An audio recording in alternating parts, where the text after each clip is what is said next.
The Book of Job. There was a man in the land of Uz whose name was Job. And that man was blameless and upright, and one who feared God and shunned evil. And 7 sons and 3 daughters were born to him. Also, his possessions were 7,000 sheep, 3,000 camels, 500 yoke of oxen, 500 female donkeys, and a very large household, so that this man was the greatest of all the people of the East. And his sons would go and feast in their houses, each on his appointed day, and would send and invite their 3 sisters to eat and drink with them. So it was, when the days of feasting had run their course, that Job would send and sanctify them. And he would rise early in the morning and offer burnt offerings, according to the number of them all. For Job said, "It may be that my sons have sinned and cursed God in their hearts." Thus Job did regularly. Now, there was a day when the sons of God came to present themselves before the Lord, and Satan also came among them. And the Lord said to Satan, "From where do you come?" "From going to and fro on the earth, and from walking back and forth on it." Have you considered my servant Job? That there is none like him on the earth, a blameless and upright man, one who fears God and shuns evil. Does Job fear God for nothing? Have you not made a hedge around him, around his household, and around all that he has on every side? You have blessed the work of his hands, and his possessions have increased in the land. But now, stretch out your hand and touch all that he has, and he will surely curse you to your face. Behold, all that he has is in your power. Only do not lay a hand on his person. So Satan went out from the presence of the Lord.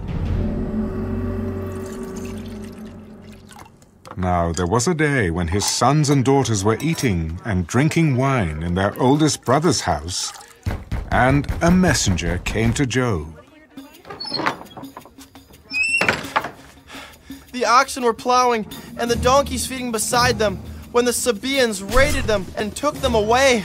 Indeed, they have killed the servants with the edge of the sword, and I alone have escaped to tell you. While he was still speaking, another also came and said, "The fire of God fell from heaven and burned up the sheep and the servants and consumed them. And I alone have escaped to tell you." While he was still speaking, another also came. "The Chaldeans formed 3 bands, raided the camels and took them away.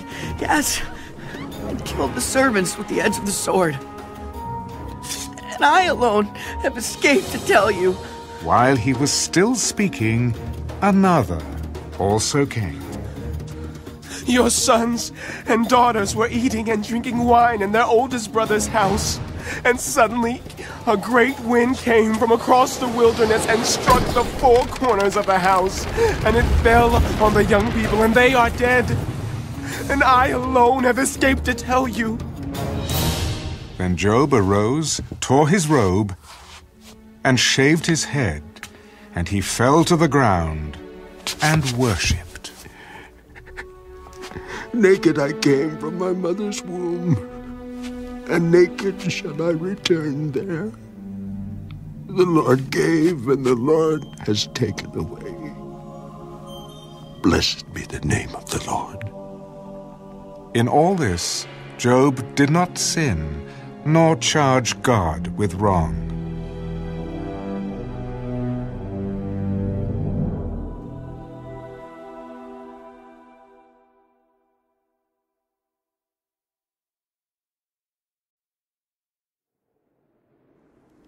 Again, there was a day when the sons of God came to present themselves before the Lord, and Satan came also among them to present himself before the Lord.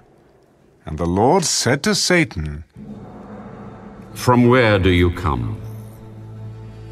From going to and fro on the earth, and from walking back and forth on it. Have you considered my servant Job? That there is none like him on the earth, a blameless and upright man, one who fears God and shuns evil, and still he holds fast to his integrity. Although you incited me against him, to destroy him without cause. Skin for skin. Yes, all that a man has he will give for his life. But stretch out your hand now, and touch his bone and his flesh, and he will surely curse you to your face. Behold, he is in your hand, but spare his life. So Satan went out from the presence of the Lord and struck Job with painful boils from the sole of his foot to the crown of his head. And he took for himself a potsherd with which to scrape himself while he sat in the midst of the ashes. Then his wife said to him, Do you still hold fast to your integrity? Curse God and die. You speak as one of the foolish women speaks. Shall we indeed accept good from God? And shall we not accept adversity? In all this, Job did not sin with his lips. Now, when Job's 3 friends heard of all this adversity that had come upon him, each one came from his own place. Eliphaz the Temanite, Bildad the Shuhite, and Zophar the Naamathite, for they had made an appointment together to come and mourn with him, and to comfort him. And when they raised their eyes from afar, and did not recognize him, they lifted their voices and wept, and each one tore his robe, and sprinkled dust on his head toward heaven. So they sat down with him on the ground 7 days and 7 nights, and no one spoke a word to him, for they saw that his grief was very great.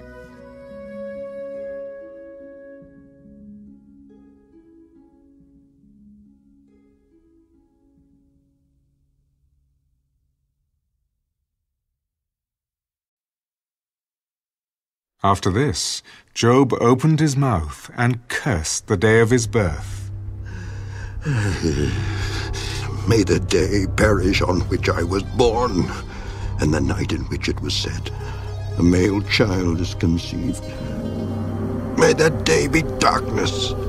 May God above not seek it, nor the light shine upon it. May darkness and the shadow of death claim it. May a cloud settle on it. May the blackness of the day terrify it. As for that night, may darkness seize it.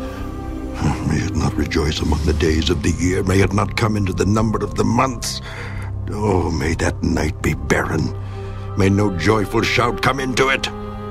May those curse it who curse the day. Those who are ready to arouse Leviathan, may the stars of its morning be dark. May it look for light but have none, and not see the dawning of the day. Because it did not shut up the doors of my mother's womb, nor hide sorrow from my eyes. Why did I not die at birth? Why did I not perish when I came from the womb? Why did the knees receive me, or why the breasts that I should nurse? For now I would have lain still and been quiet. I would have been asleep. Then I would have been at rest with kings and counselors of the earth who built ruins for themselves, or with princes who had gold, who filled their houses with silver. Or why was I not hidden like a stillborn child, like infants who never saw light? There the wicked cease from troubling, and there the weary are at rest. There the prisoners rest together. They do not hear the voice of the oppressor. The small and great are there, and the servant is free from his master. Why is light given to him who is in misery, and life to the bitter of soul who long for death, but it does not come, and search for it more than hidden treasures? who rejoice exceedingly and are glad when they can find the grave? Why is light given to a man whose way is hidden and whom God has hedged in? For my sighing comes before I eat, and my groanings pour out like water. For the thing I greatly feared has come upon me, and what I dreaded has happened to me. I am not at ease, nor am I quiet. I have no rest, for trouble comes.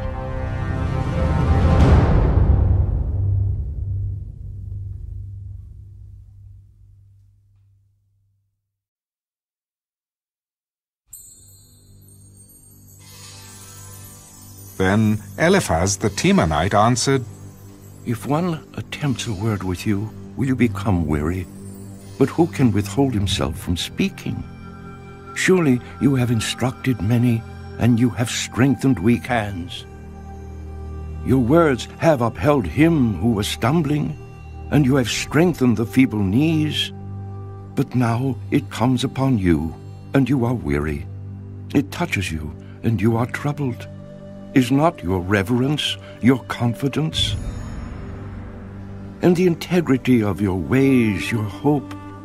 Remember now, who ever perished being innocent?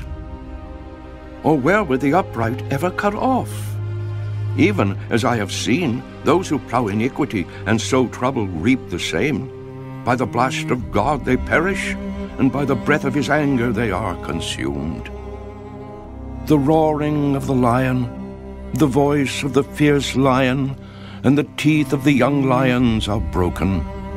The old lion perishes for lack of prey, and the cubs of the lioness are scattered.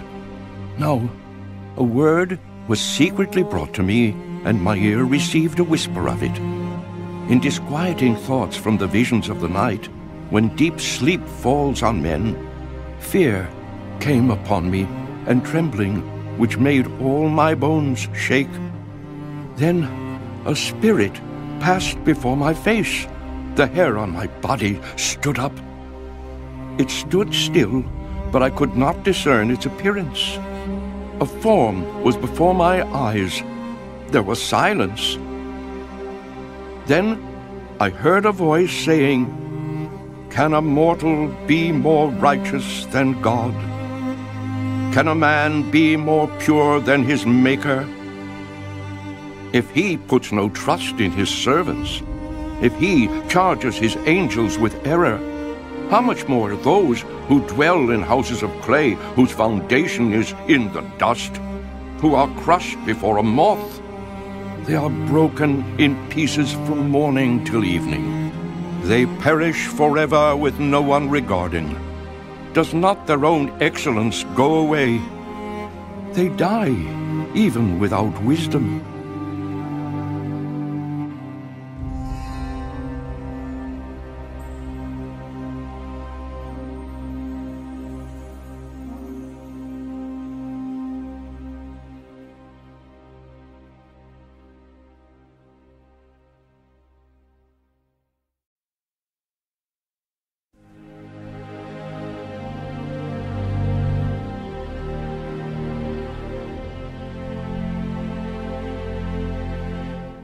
Call out now.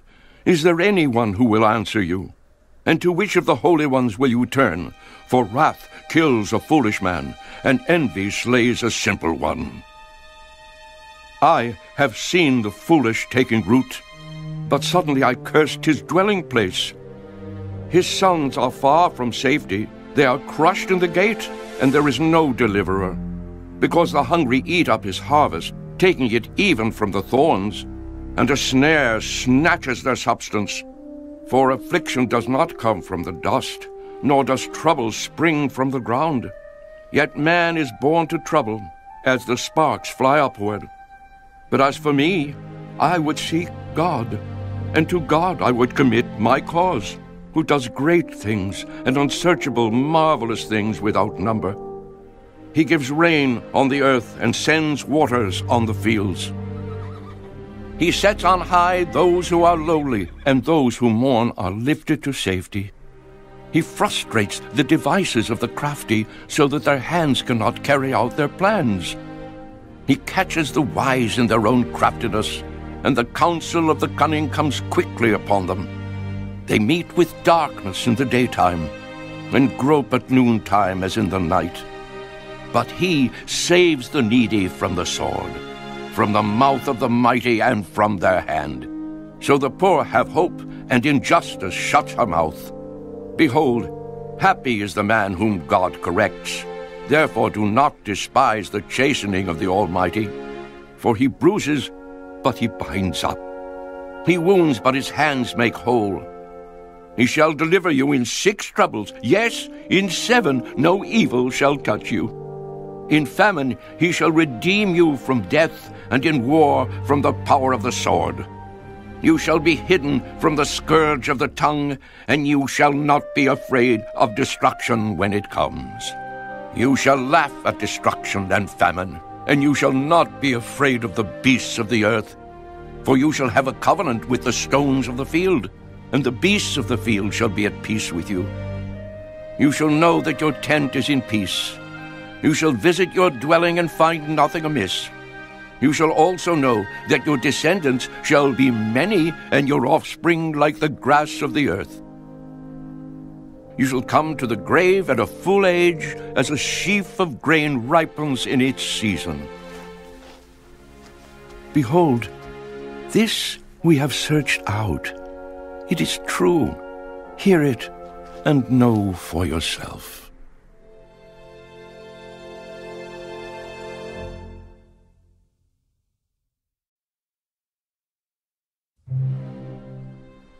Then Job answered, Oh, that my grief were fully weighed, and my calamity laid with it on the scales. For then it would be heavier than the sand of the sea. Therefore my words have been rash, for the arrows of the Almighty are within me. My spirit drinks in their poison. The terrors of God are arrayed against me. Does the wild donkey bray when it has grass, or does the ox low over its fodder? Can flavorless food be eaten without salt? Or is there any taste in the white of an egg? My soul refuses to touch them. They are as loathsome food to me. Oh, that I might have my request, that God would grant me the thing that I long for, that it would please God to crush me, that he would loose his hand and cut me off. Then I would still have comfort. Though in anguish I would exult. He will not spare, for I have not concealed the words of the Holy One. What strength do I have that I should hope? And what is my end that I should prolong my life? Is my strength the strength of stones? Or is my flesh bronze? Is my help not within me? And is success driven from me? To him who is afflicted, kindness should be shown by his friend, even though he forsakes the fear of the Almighty. My brothers have dealt deceitfully like a brook, like the streams of the brooks that pass away, which are dark because of the ice, and into which the snow vanishes. When it is warm, they cease to flow. When it is hot, they vanish from their place. The paths of their way turn aside. They go nowhere and perish. The caverns of Tema, look, the travelers of Sheba, hope for them. They are disappointed because they were confident. They come there and are confused. For now you are nothing. You see terror and are afraid. Did I ever say, bring something to me? Or offer a bribe for me from your wealth? Or deliver me from the enemy's hand? Or redeem me from the hand of oppressors? Teach me, and I will hold my tongue. Cause me to understand wherein I have erred. How forceful are right words. But what does your arguing prove? Do you intend to rebuke my words? And the speeches of a desperate one, which are as wind? Yes, you overwhelm the fatherless, and you undermine your friend. Now, therefore, be pleased to look at me, where I would never lie to your face. Yield now. Let there be no injustice. Yes, concede my righteousness still stands. Is there injustice on my tongue? Cannot my taste discern the unsavory?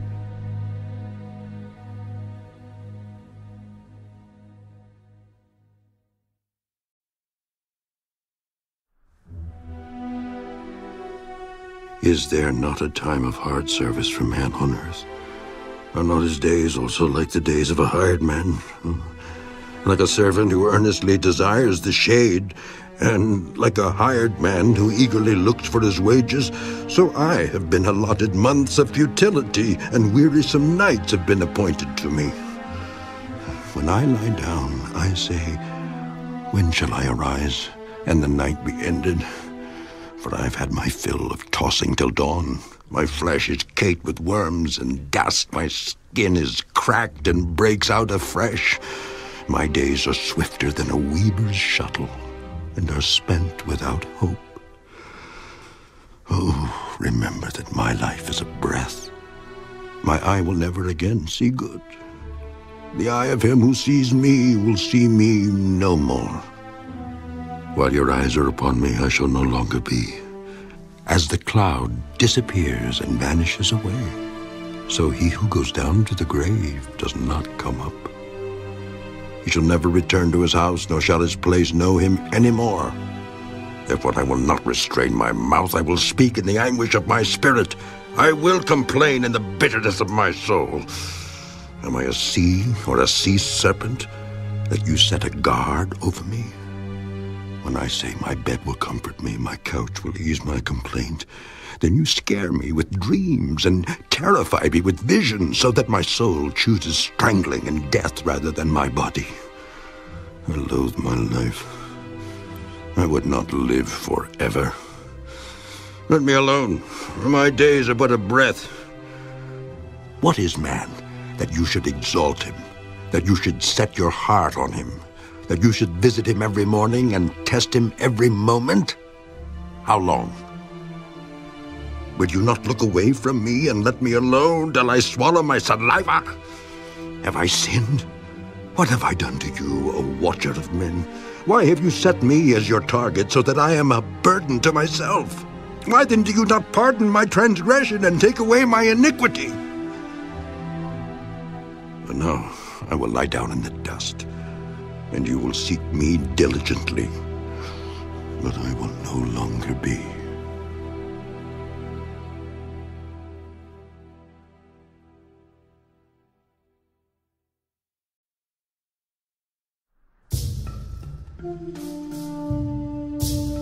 Then Bildad the Shuhite answered, How long will you speak these things, and the words of your mouth be like a strong wind? Does God subvert judgment, or does the Almighty pervert justice? If your sons have sinned against him, he has cast them away for their transgression. If you would earnestly seek God and make your supplication to the Almighty, if you were pure and upright, surely now he would awake for you and prosper your rightful dwelling place. Though your beginning was small, yet your latter end would increase abundantly. For inquire, please, of the former age, and consider the things discovered by their fathers. For we were born yesterday, and know nothing, because our days on earth are a shadow. Will they not teach you, and tell you, and utter words from their heart? Can the papyrus grow up without a marsh? Can the reeds flourish without water? While it is yet green and not cut down, it withers before any other plant. So are the paths of all who forget God, and the hope of the hypocrite shall perish, whose confidence shall be cut off, and whose trust is a spider's web. He leans on his house, but it does not stand. He holds it fast, but it does not endure. He grows green in the sun, and his branches spread out in his garden. His roots wrap around the rock heap and look for a place in the stones.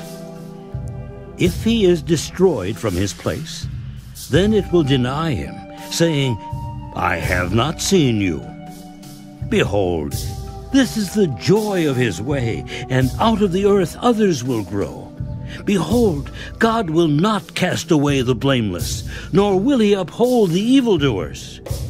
He will yet fill your mouth with laughing, and your lips with rejoicing.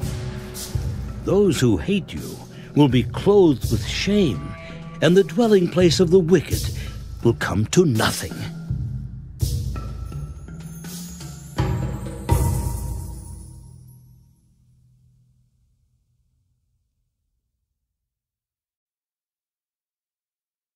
Then Job answered, Truly, I know it is so, but how can a man be righteous before God? If one wished to contend with him, he could not answer him 1 time out of 1,000. God is wise in heart and mighty in strength. Who has hardened himself against him and prospered? He removes the mountains, and they do not know when he overturns them in his anger. He shakes the earth out of its place, and its pillars tremble. He commands the sun, and it does not rise. He seals off the stars. He alone spreads out the heavens and treads on the waves of the sea. He made the Bear, Orion, and the Pleiades, and the chambers of the south. He does great things past finding out, yes, wonders without number. If he goes by me, I do not see him. If he moves past, I do not perceive him. If he takes away, who can hinder him? Who can say to him, what are you doing? God will not withdraw his anger. Allies of the proud lie prostrate beneath him. How then can I answer him and choose my words to reason with him? For though I were righteous, I could not answer him. I would beg mercy of my judge. If I called and he answered me, I would not believe that he was listening to my voice. For he crushes me with a tempest and multiplies my wounds without cause. He will not allow me to catch my breath, fills me with bitterness. If it is a matter of strength, indeed he is strong. And if of justice, who will appoint my day in court? Though I were righteous, my own mouth would condemn me. Though I were blameless, it would prove me perverse. I am blameless, yet I do not know myself. I despise my life. It is all one thing. Therefore I say, he destroys the blameless and the wicked. If the scourge slays suddenly, he laughs at the plight of the innocent. The earth is given into the hand of the wicked. He covers the faces of its judges. If it is not he, who else could it be? Now my days are swifter than a runner. They flee away. They see no good. They pass by like swift ships, like an eagle swooping on its prey. If I say, I will forget my complaint, I will put off my sad face and wear a smile. I am afraid of all my sufferings. I know that you will not hold me innocent. If I am condemned, why then do I labor in vain? If I wash myself with snow water and cleanse my hands with soap, yet you will plunge me into the pit, and my own clothes will abhor me. For he is not a man as I am, that I may answer him, and that we should go to court together. Nor is there any mediator between us who may lay his hand on us both. Let him take his rod away from me, and do not let dread of him terrify me. Then I would speak and not fear him. But it is not so with me.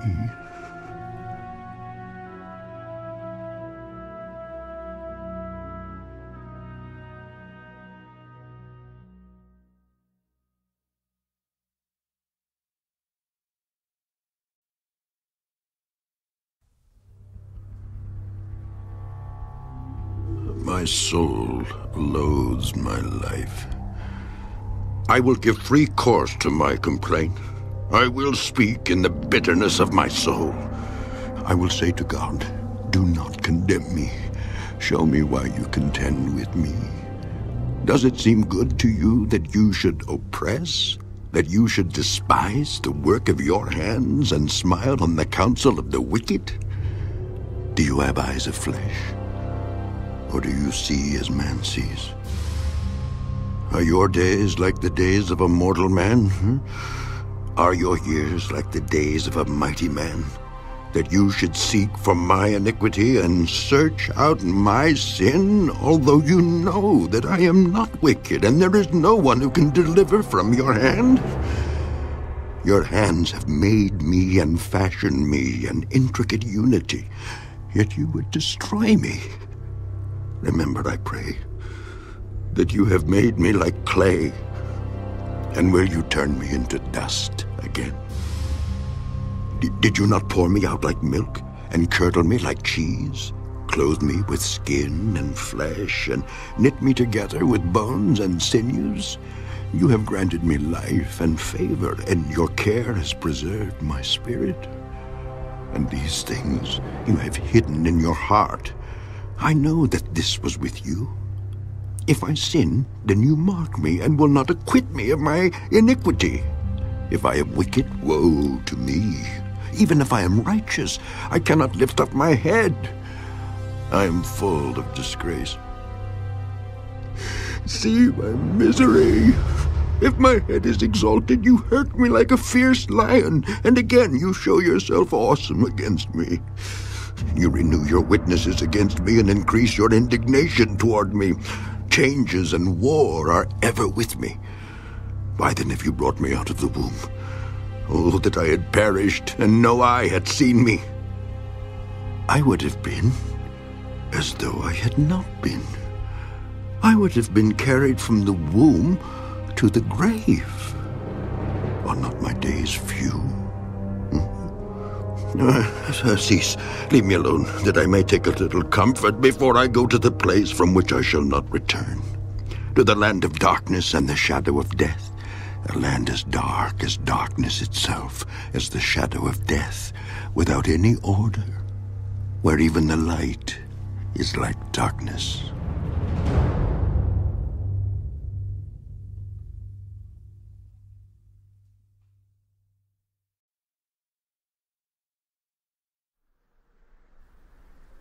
Then Zophar the Naamathite answered,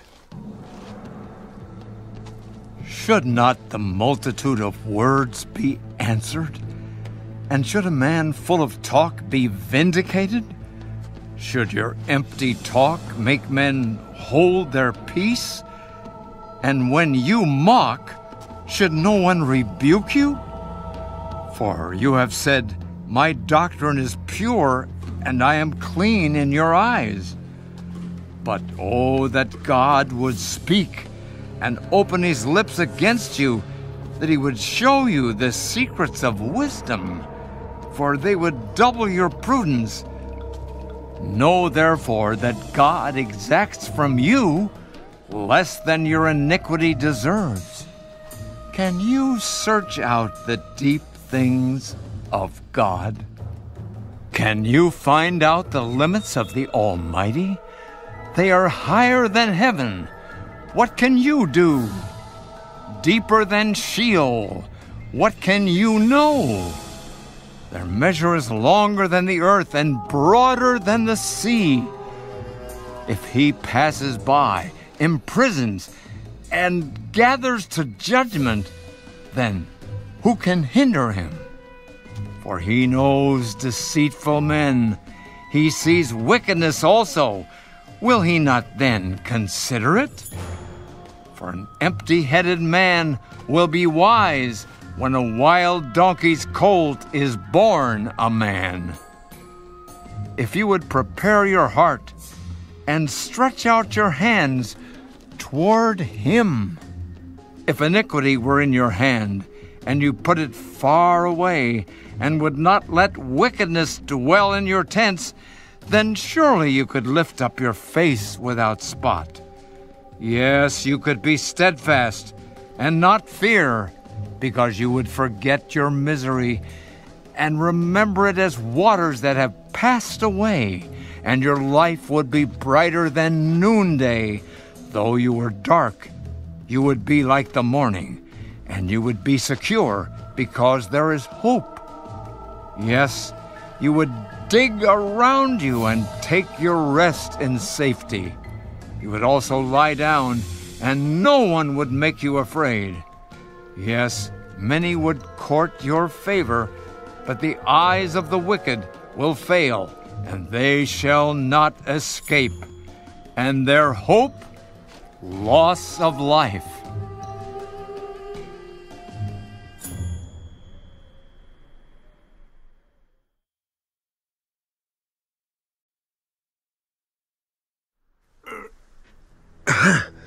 Then Job answered, No doubt you are the people, and wisdom will die with you. But I have understanding as well as you. I am not inferior to you. Indeed, who does not know such things as these? I am one mocked by his friends, who called on God, and he answered him, the just and blameless, who is ridiculed. A lamp is despised in the thought of one who is at ease. It is made ready for those whose feet slip. The tents of robbers prosper, and those who provoke God are secure in what God provides by his hand.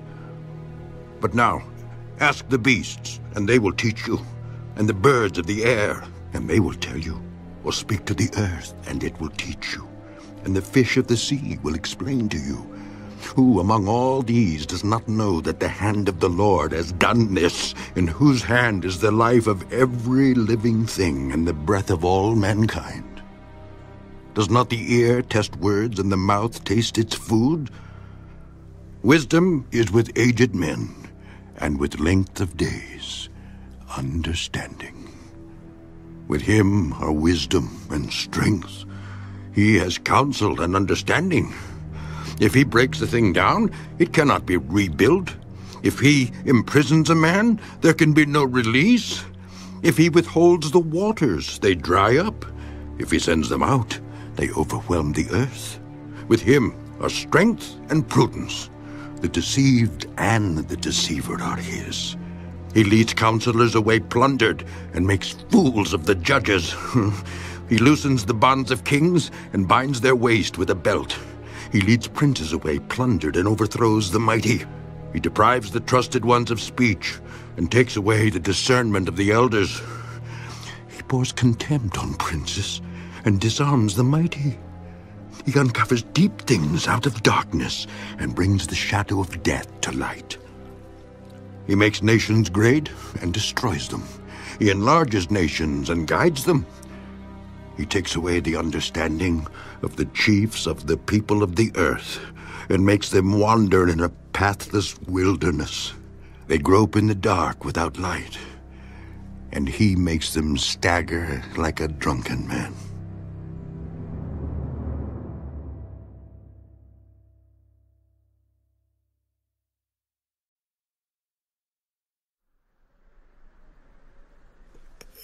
Behold, my eye has seen all this. My ear has heard and understood it. What you know, I also know. I am not inferior to you. But I would speak to the Almighty, and I desire to reason with God. But you, forgers of lies, are all worthless physicians. Oh, that you would be silent, and it would be your wisdom. Now, hear my reasoning, and heed the pleadings of my lips. Will you speak wickedly for God and talk deceitfully for him? Will you show partiality for him? Will you contend for God? Will it be well when he searches you out? Or can you mock him as one mocks a man? He will surely rebuke you if you secretly show partiality. Will not his excellence make you afraid, and the dread of him fall upon you? Your platitudes are proverbs of ashes. Your defenses are defenses of clay. Hold your peace with me, and let me speak. Then let come on me what may.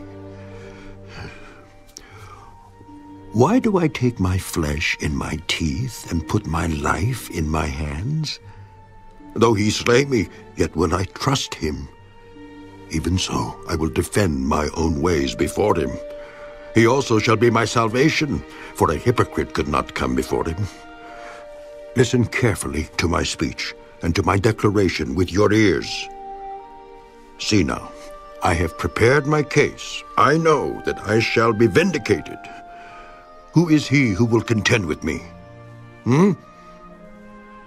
If now I hold my tongue, I perish. Only two things do not do to me, and I will not hide myself from you. Withdraw your hand far from me, and let not the dread of you make me afraid. Then call, and I will answer. Or let me speak, then you respond to me. How many are my iniquities and sins?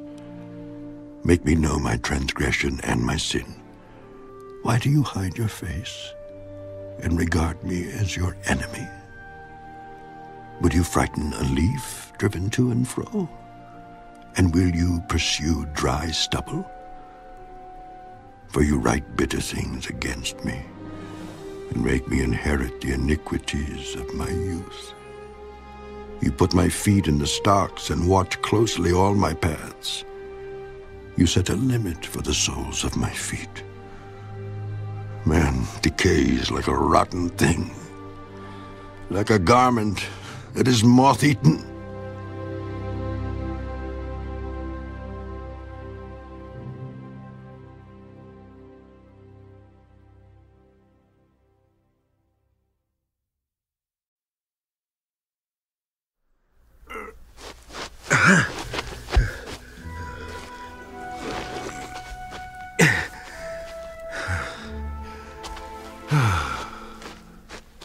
Man who is born of woman is of few days and full of trouble.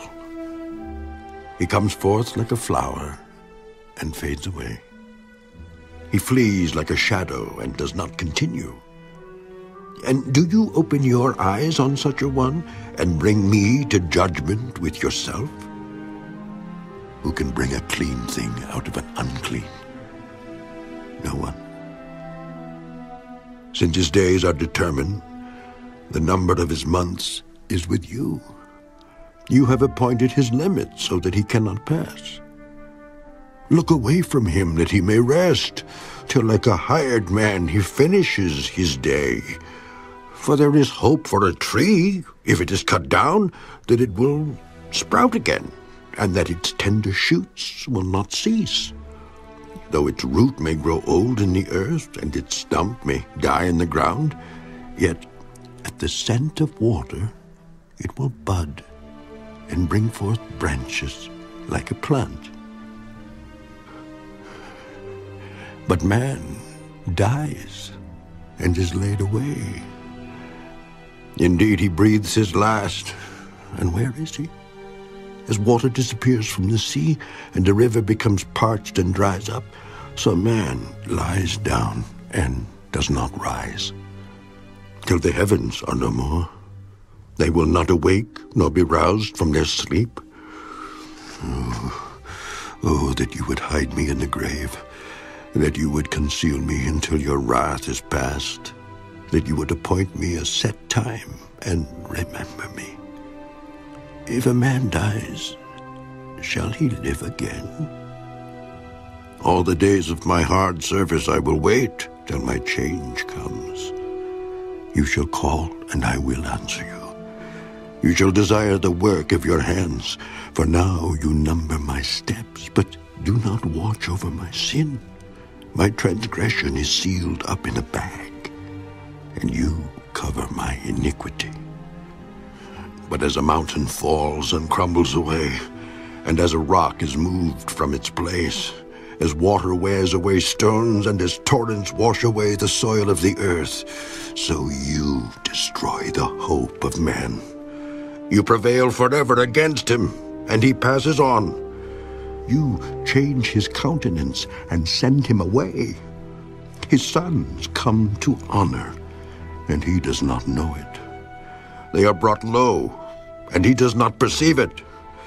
But his flesh will be in pain over it, and his soul will mourn over it.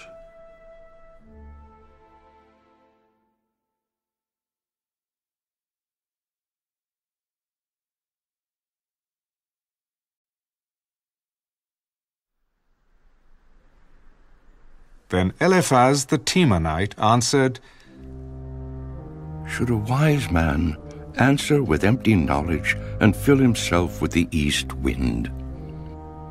Should he reason with unprofitable talk or by speeches with which he can do no good?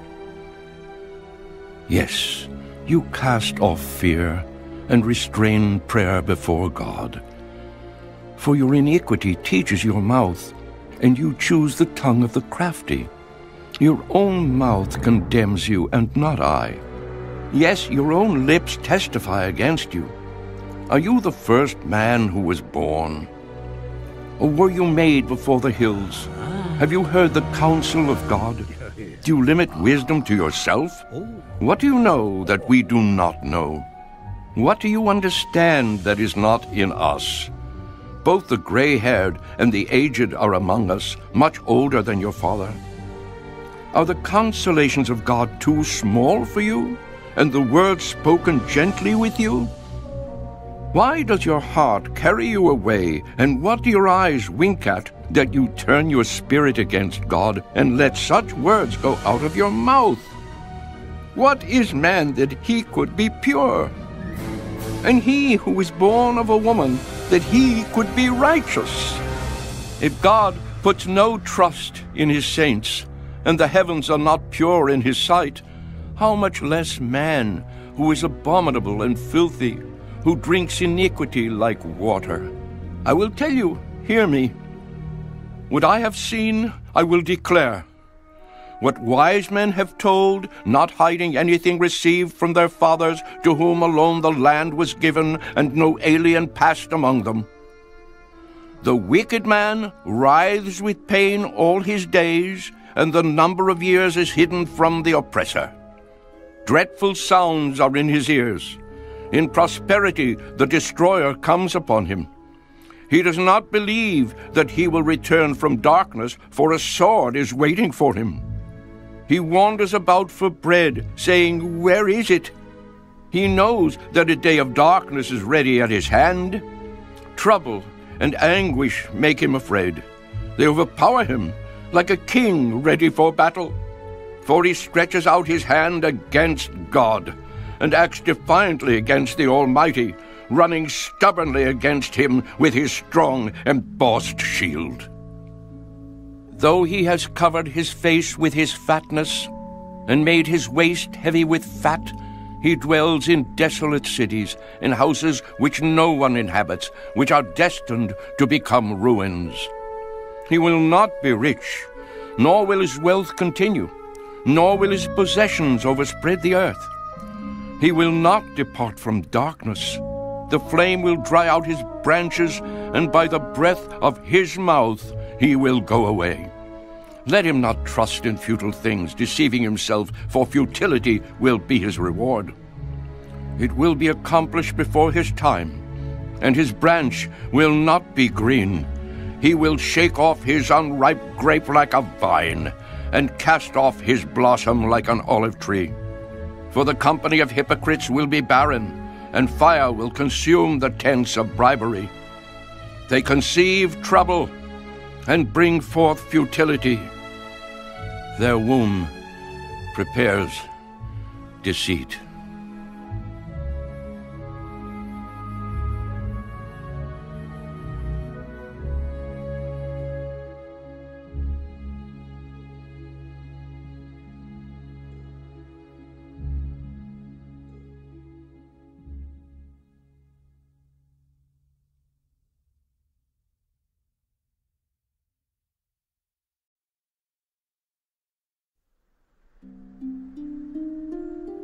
Then Job answered,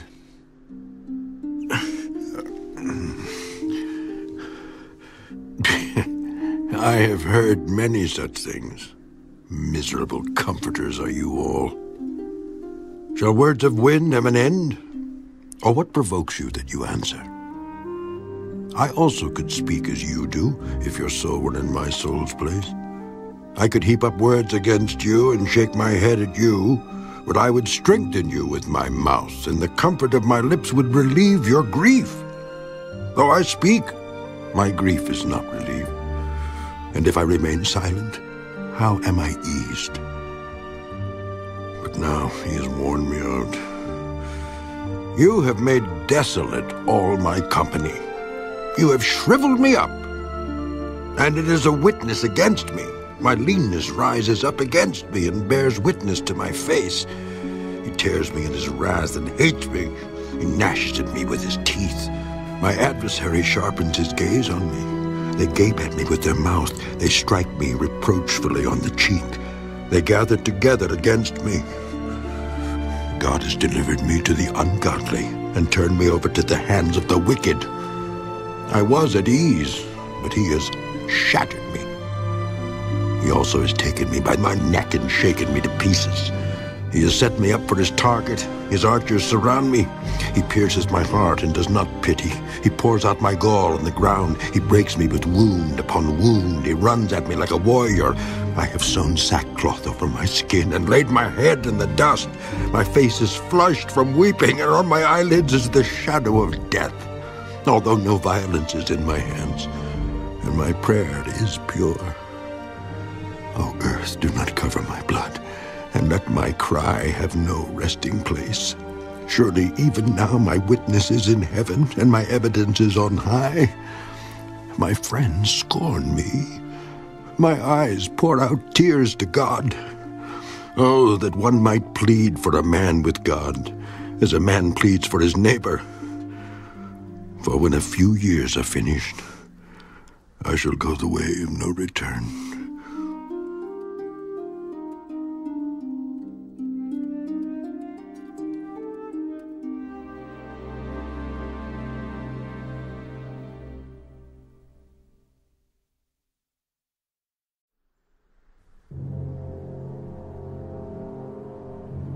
My spirit is broken.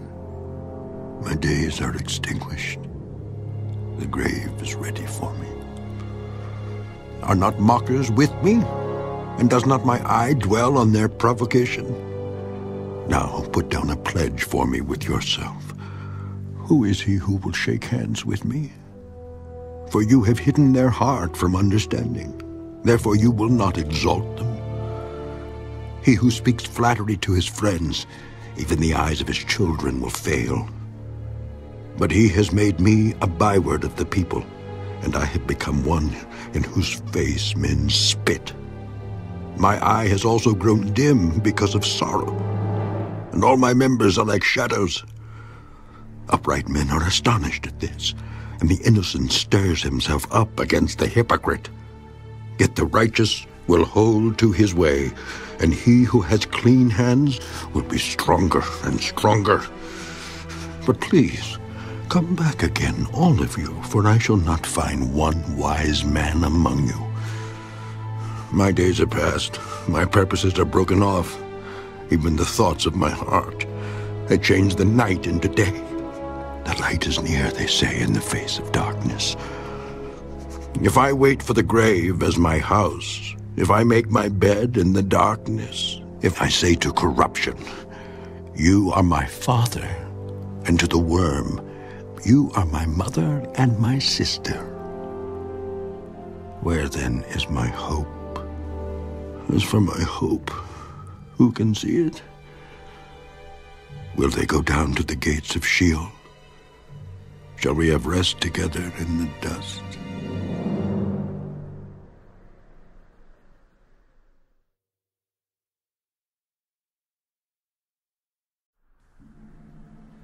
Then Bildad the Shuhite answered, How long till you put an end to words? Gain understanding, and afterward we will speak. Why are we counted as beasts and regarded as stupid in your sight? You who tear yourself in anger, shall the earth be forsaken for you? Or shall the rock be removed from its place?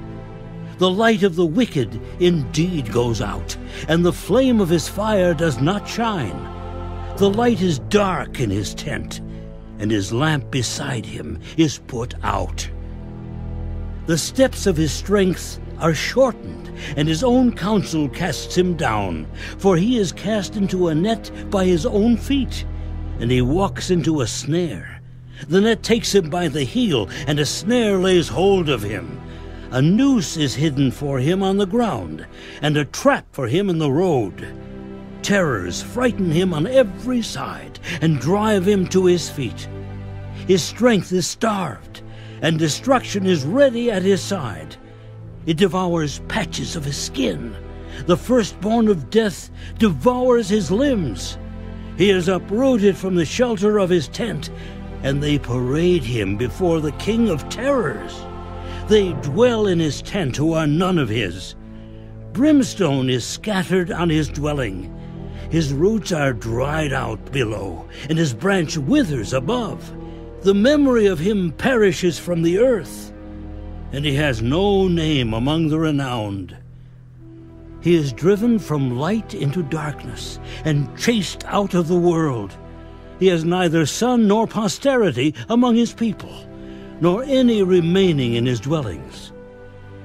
Those in the west are astonished at his day, and those in the east are frightened. Surely such are the dwellings of the wicked, and this is the place of him who does not know God.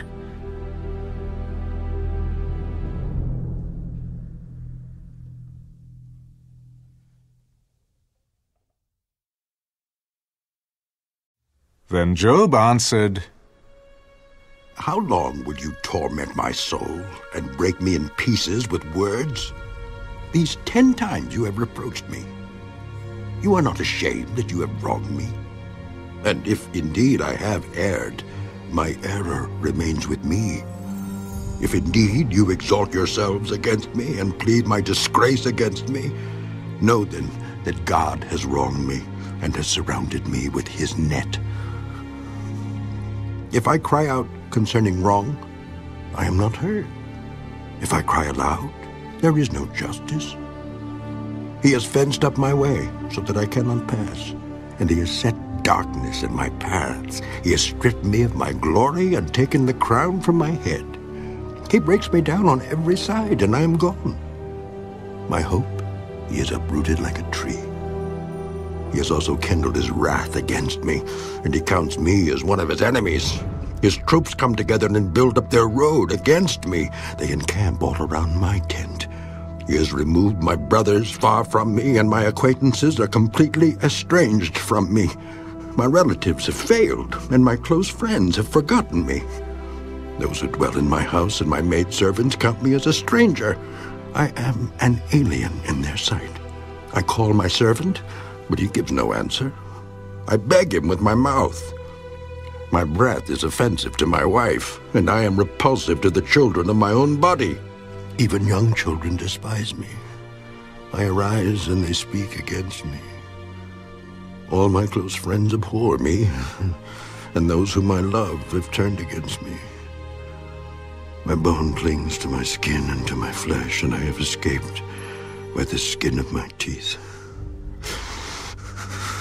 Have pity on me. Have pity on me, oh, you, my friends, for the hand of God has struck me. Why do you persecute me as God does, and are not satisfied with my flesh? Oh, that my words were written. Oh, that they were inscribed in a book, that they were engraved on a rock with an iron pen and lead, forever. For I know that my Redeemer lives, and he shall stand at last on the earth. And after my skin is destroyed, this I know, that in my flesh I shall see God, whom I shall see for myself, and my eyes shall behold, and not another. How my heart yearns within me. If you should say, how should we persecute him, since the root of the matter is found in me? Be afraid of the sword for yourselves. For wrath brings the punishment of the sword, that you may know there is a judgment.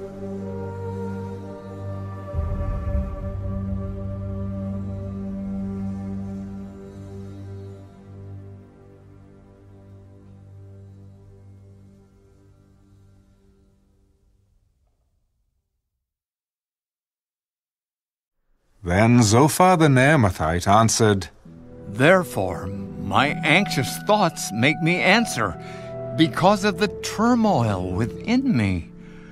I have heard the rebuke that reproaches me, and the spirit of my understanding causes me to answer. Do you not know this of old, since man was placed on earth, that the triumphing of the wicked is short, and the joy of the hypocrite is but for a moment? Though his haughtiness mounts up to the heavens, and his head reaches to the clouds, yet he will perish forever like his own refuse.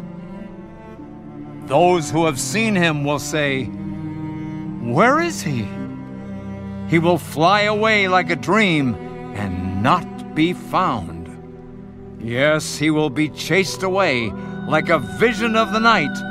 The eye that saw him will see him no more, nor will his place behold him any more. His children will seek the favor of the poor, and his hands will restore his wealth.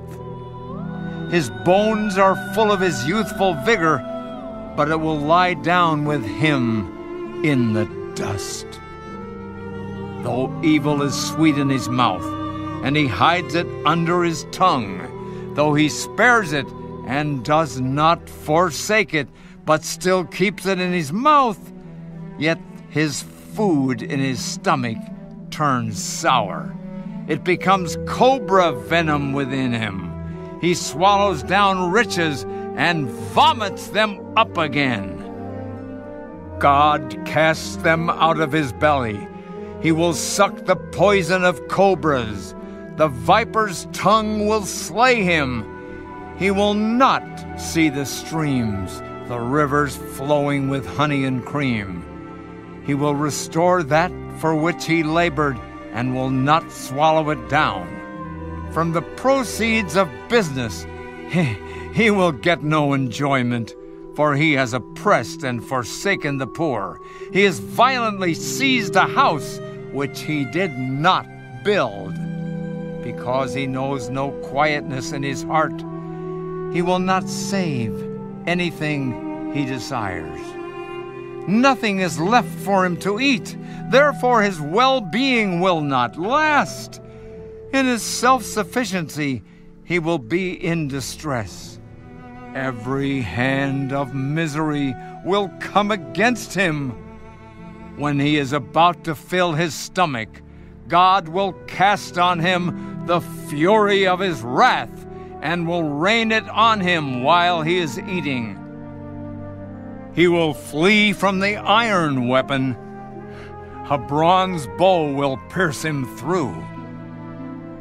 It is drawn and comes out of the body. Yes, the glittering point comes out of his gall. Terrors come upon him.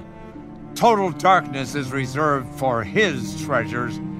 An unfanned fire will consume him. It shall go ill with him who is left in his tent. The heavens will reveal his iniquity, and the earth will rise up against him. The increase of his house will depart, and his goods will flow away in the day of his wrath. This is the portion from God for a wicked man, the heritage appointed to him by God.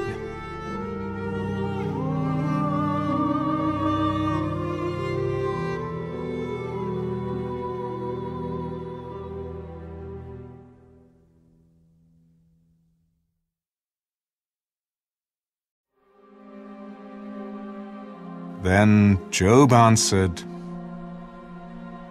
Listen carefully to my speech, and let this be your consolation.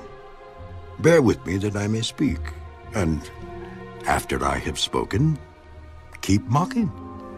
As for me, is my complaint against man? And if it were, why should I not be impatient? Look at me and be astonished. Put your hand over your mouth. Even when I remember, I am terrified, and trembling takes hold of my flesh. Why do the wicked live and become old?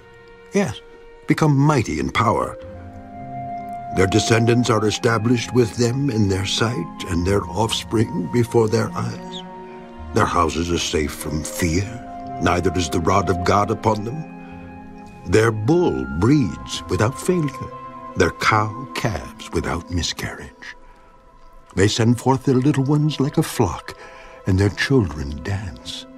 They sing to the tambourine and harp, and rejoice to the sound of the flute. They spend their days in wealth, and in a moment go down to the grave. Yet they say to God, "Depart from us, for we do not desire the knowledge of your ways. Who is the Almighty that we should serve him? And what profit do we have if we pray to him?" Indeed, their prosperity is not in their hand. The counsel of the wicked is far from me. How often is the lamp of the wicked put out? How often does their destruction come upon them? The sorrows God distributes in his anger. They are like straw before the wind, and like chaff that a storm carries away. They say, "God lays up one's iniquity for his children. Let him recompense him, that he may know it. Let his eyes see his destruction, and let him drink of the wrath of the Almighty. For what does he care about his household after him, when the number of his months is cut in half? Can anyone teach God knowledge, since he judges those on high? One dies in his full strength, being wholly at ease and secure. His pails are full of milk, and the marrow of his bones is moist. Another man dies in the bitterness of his soul, never having eaten with pleasure. They lie down alike in the dust, and worms cover them. Look, I know your thoughts, and the schemes with which you would wrong me. For you say, "Where is the house of the prince? And where is the tent, the dwelling place of the wicked?" Have you not asked those who travel the road? And do you not know their signs? For the wicked are reserved for the day of doom. They shall be brought out on the day of wrath. Who condemns his way to his face? And who repays him for what he has done? Yet he shall be brought to the grave, and a vigil kept over the tomb. The clods of the valley shall be sweet to him. Everyone shall follow him, as countless have gone before him. How then can you comfort me with empty words, since falsehood remains in your answers?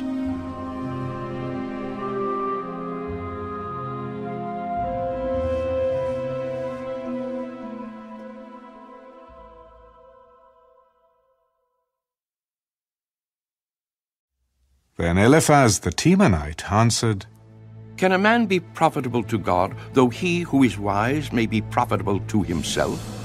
Is it any pleasure to the Almighty that you are righteous? Or is it gain to him that you make your ways blameless? Is it because of your fear of him that he corrects you and enters into judgment with you? Is not your wickedness great, and your iniquity without end? For you have taken pledges from your brother for no reason, and stripped the naked of their clothing. You have not given the weary water to drink, and you have withheld bread from the hungry. But the mighty man possessed the land, and the honorable man dwelt in it. You have sent widows away empty, and the strength of the fatherless was crushed. Therefore snares are all around you, and sudden fear troubles you, or darkness so that you cannot see. And an abundance of water covers you. Is not God in the height of heaven? And see the highest stars, how lofty they are. And you say, What does God know? Can he judge through the deep darkness? Thick clouds cover him, so that he cannot see, and he walks above the circle of heaven. Will you keep to the old way which wicked men have trod, who were cut down before their time, whose foundations were swept away by a flood? They said to God, Depart from us. What can the Almighty do to them? Yet he filled their houses with good things, but the counsel of the wicked is far from me. The righteous see it and are glad, and the innocent laugh at them. Surely our adversaries are cut down, and the fire consumes their remnant. Now acquaint yourself with him, and be at peace. Thereby good will come to you. Receive, please, instruction from his mouth, and lay up his words in your heart. If you return to the Almighty, you will be built up. You will remove iniquity far from your tents. Then you will lay your gold in the dust, and the gold of Ophir among the stones of the brooks. Yes, the Almighty will be your gold and your precious silver. For then you will have your delight in the Almighty, and lift up your face to God. You will make your prayer to him. He will hear you, and you will pay your vows. You will also declare a thing, and it will be established for you. So light will shine on your ways. When they cast you down and you say exaltation will come, then he will save the humble person. He will even deliver one who is not innocent. Yes, he will be delivered by the purity of your hands.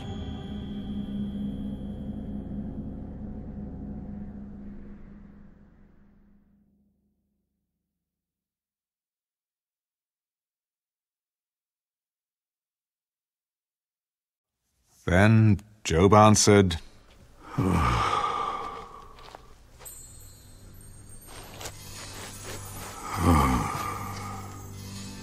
Even today my complaint is bitter. My hand is listless because of my groaning.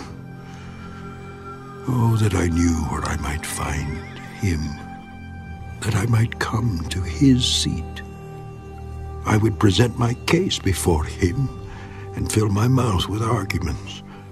I would know the words which he would answer me and understand what he would say to me. Would he contend with me in his great power? No. But he would take note of me.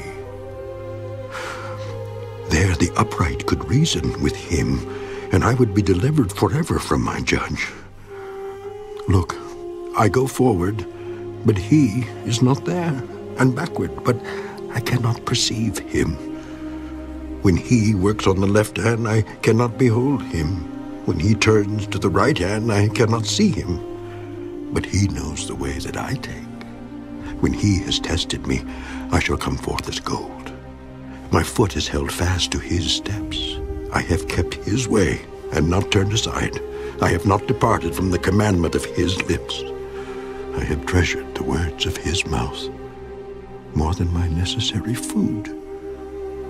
But he is unique, and who can make him change? And whatever his soul desires, that he does. For he performs what is appointed for me, and many such things are with him. Therefore, I am terrified at his presence. When I consider this, I am afraid of him. For God made my heart weak, and the Almighty terrifies me. Because I was not cut off from the presence of darkness, and he did not hide deep darkness from my face.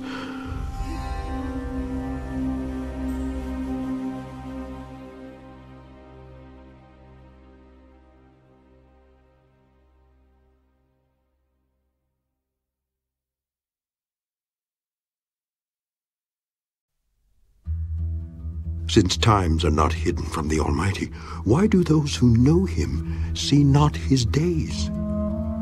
Some remove landmarks. They seize flocks violently and feed on them. They drive away the donkey of the fatherless. They take the widow's ox as a pledge.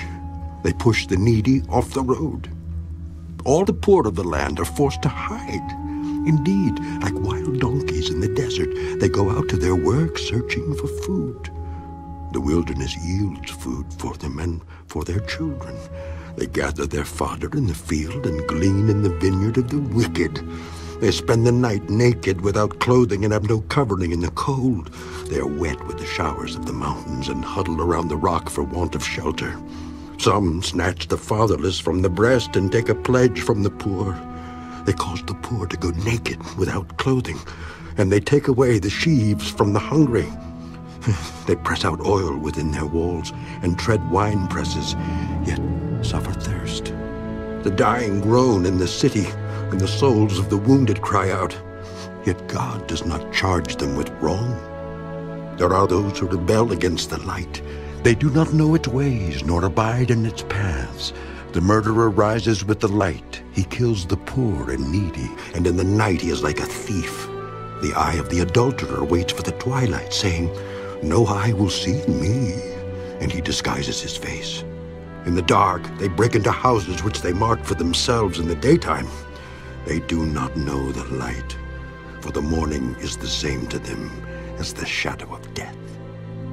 If someone recognizes them, they are in the terrors of the shadow of death. They should be swift on the face of the waters. Their portion should be cursed in the earth, so that no one would turn into the way of their vineyards. As drought and heat consume the snow waters, so the grave consumes those who have sinned. The womb should forget him. The worm should feed sweetly on him. He should be remembered no more, and wickedness should be broken like a tree. For he preys on the barren who do not bear, and does no good for the widow. But God draws the mighty away with his power. He rises up, but no man is short of life. He gives them security, and they rely on it. Yet his eyes are on their ways. They are exalted for a little while, then they are gone. They are brought low. They are taken out of the way like all others. They dry out like the heads of grain. Now, if it is not so, who will prove me a liar and make my speech worth nothing?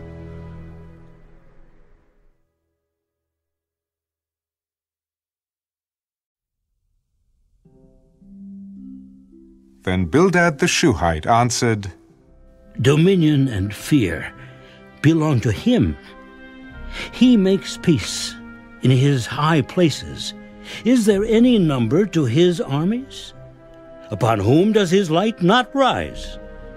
How then can man be righteous before God? Or how can he be pure who is born of a woman? If even the moon does not shine, and the stars are not pure in his sight, how much less man who is a maggot, and a son of man who is a worm?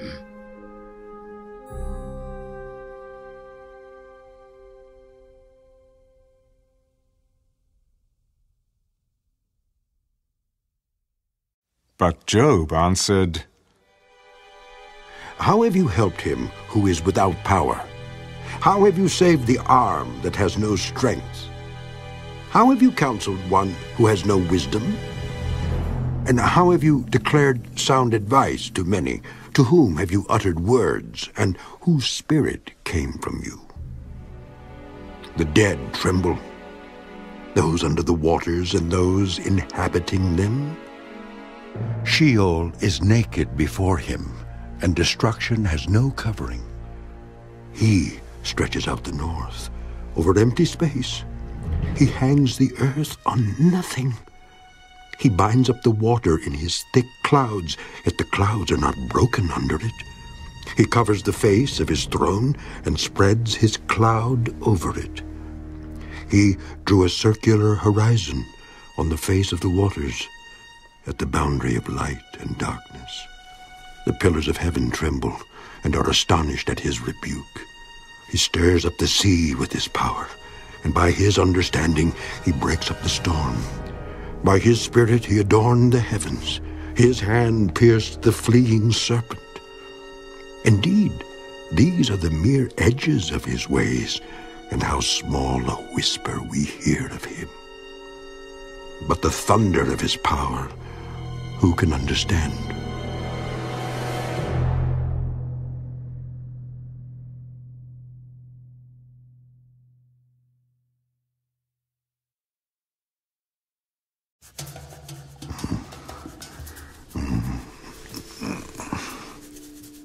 As God lives, who has taken away my justice, and the Almighty, who has made my soul bitter, as long as my breath is in me and the breath of God is in my nostrils, my lips will not speak wickedness, nor my tongue utter deceit.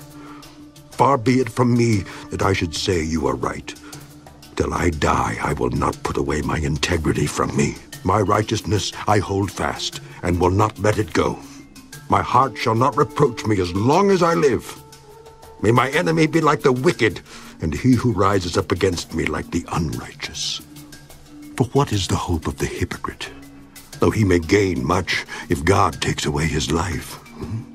Will God hear his cry when trouble comes upon him? Will he delight himself in the Almighty? Will he always call on God? I will teach you about the hand of God. What is with the Almighty, I will not conceal. Surely all of you have seen it. Why then do you behave with complete nonsense? This is the portion of a wicked man with God, and the heritage of oppressors received from the Almighty. If his children are multiplied, it is for the sword, and his offspring shall not be satisfied with bread. Those who survive him shall be buried in death, and their widows shall not weep. Though he heaps up silver like dust and piles up clothing like clay, he may pile it up, but the just will wear it, and the innocent will divide the silver. He builds his house like a moth, like a booth which a watchman makes. The rich man will lie down, but not be gathered up. He opens his eyes, and he is no more. Terrors overtake him like a flood. A tempest steals him away in the night. The east wind carries him away, and he is gone. It sweeps him out of his place. It hurls against him and does not spare. He flees desperately from its power. Men shall clap their hands at him, and shall hiss him out of his place.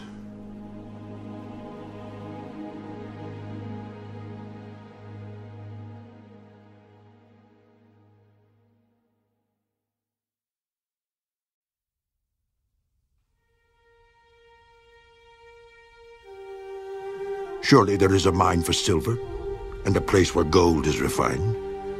Iron is taken from the earth, and copper is smelted from ore. Man puts an end to darkness, and searches every recess for ore in the darkness and the shadow of death.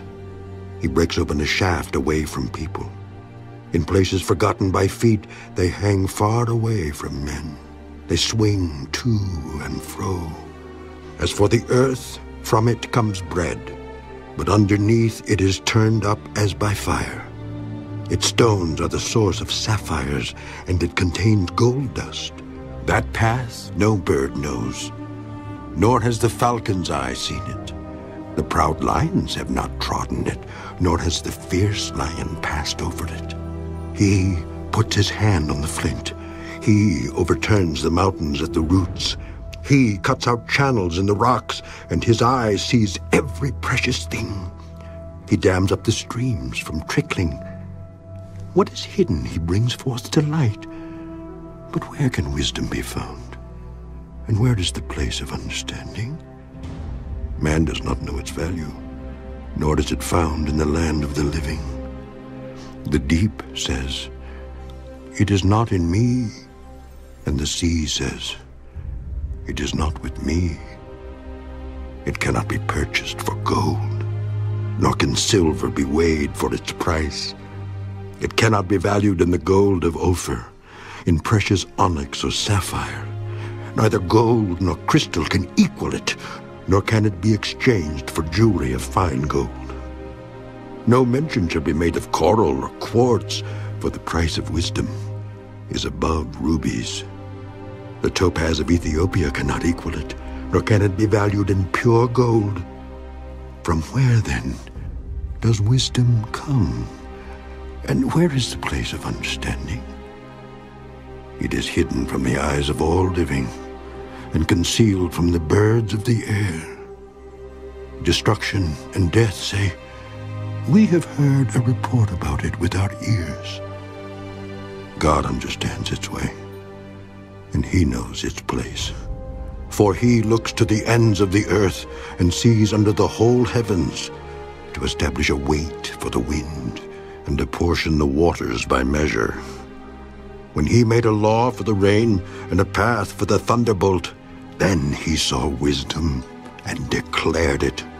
He prepared it indeed, he searched it out. And to man he said, Behold, the fear of the Lord, that is wisdom.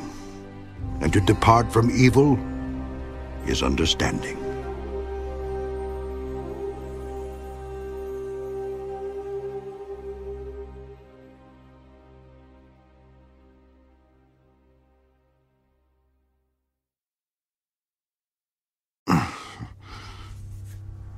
Oh, that I were as in months past, as in the days when God watched over me, when his lamp shone upon my head, and when by his light I walked through darkness, just as I was in the days of my prime, when the friendly counsel of God was over my tent, when the Almighty was yet with me, when my children were around me, when my steps were bathed with cream and the rock poured out rivers of oil for me.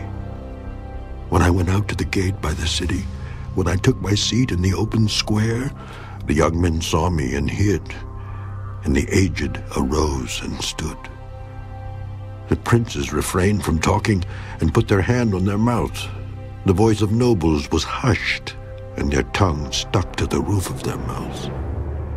When the ear heard, then it blessed me, and when the eye saw, then it approved me, because I delivered the poor who cried out, the fatherless and the one who had no helper. The blessing of a perishing man came upon me, and I caused the widow's heart to sing for joy. I put on righteousness, and it clothed me. My justice was like a robe and a turban. I was eyes to the blind, and I was feet to the lame. I was a father to the poor, and I searched out the case that I did not know. I broke the fangs of the wicked, and plucked the victim from his teeth. Then I said, I shall die in my nest, and multiply my days as the sand. My root is spread out to the waters, and the dew lies all night on my branch. My glory is fresh within me, and my bow is renewed in my hand. Men listened to me and waited, and kept silence for my counsel. After my words, they did not speak again, and my speech settled on them as dew. They waited for me as for the rain, and they opened their mouth wide as for the spring rain. If I mocked at them, they did not believe it, and the light of my countenance they did not cast down. I chose the way for them, and sat as chief. So I dwelt as a king in the army, as one who comforts mourners.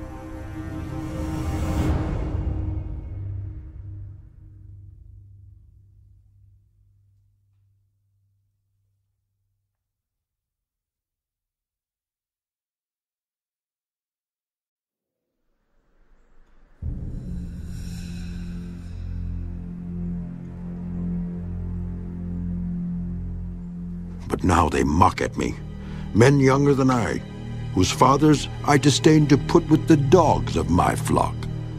Indeed, what profit is the strength of their hands to me? Their vigor has perished. They are gone from want and famine, fleeing late to the wilderness, desolate and waste, to pluck mallow by the bushes and broom tree roots for their food. They were driven out from among men. They shouted at them as at a thief. They had to live in the clefts of the valleys, in caves of the earth and the rocks. Among the bushes they brayed, under the nettles they nestled. They were sons of fools, yes, sons of vile men. They were scourged from the land. And now I am their taunting song. Yes, I am their byword. They abhor me. They keep far from me. They do not hesitate to spit in my face. Because he has loosed my bowstring and afflicted me, they have cast off restraint before me. At my right hand the rabble arises. They push away my feet, and they raise against me their ways of destruction. They break up my path. They promote my calamity. They have no helper. They come as broad breakers. Under the ruinous storm they roll along. Terrors are turned upon me. They pursue my honor as the wind, and my prosperity has passed like a cloud. And now my soul is poured out because of my plight. The days of affliction take hold of me. My bones are pierced in me at night, and my gnawing pains take no rest. By great force my garment is disfigured. It binds me about as the collar of my coat. He has cast me into the mire, and I have become like dust and ashes. I cry out to you, but you do not answer me. I stand up, and you regard me, but you have become cruel to me. With the strength of your hand you oppose me. You lift me up to the wind and cause me to ride on it. You spoil my success, for I know that you will bring me to death, and to the house appointed for all living. Surely he would not stretch out his hand against a heap of ruins if they cry out when he destroys it. Have I not wept for him who is in trouble? Has not my soul grieved for the poor? But when I looked for good, evil came to me. And when I waited for light, then came darkness. My heart is in turmoil and cannot rest. Days of affliction confront me. I go about mourning, but not in the sun. I stand up in the assembly and cry out for help. I am a brother of jackals and a companion of ostriches. My skin grows black and falls from me. My bones burn with fever. My harp is turned to mourning, and my flute to the voice of those who weep.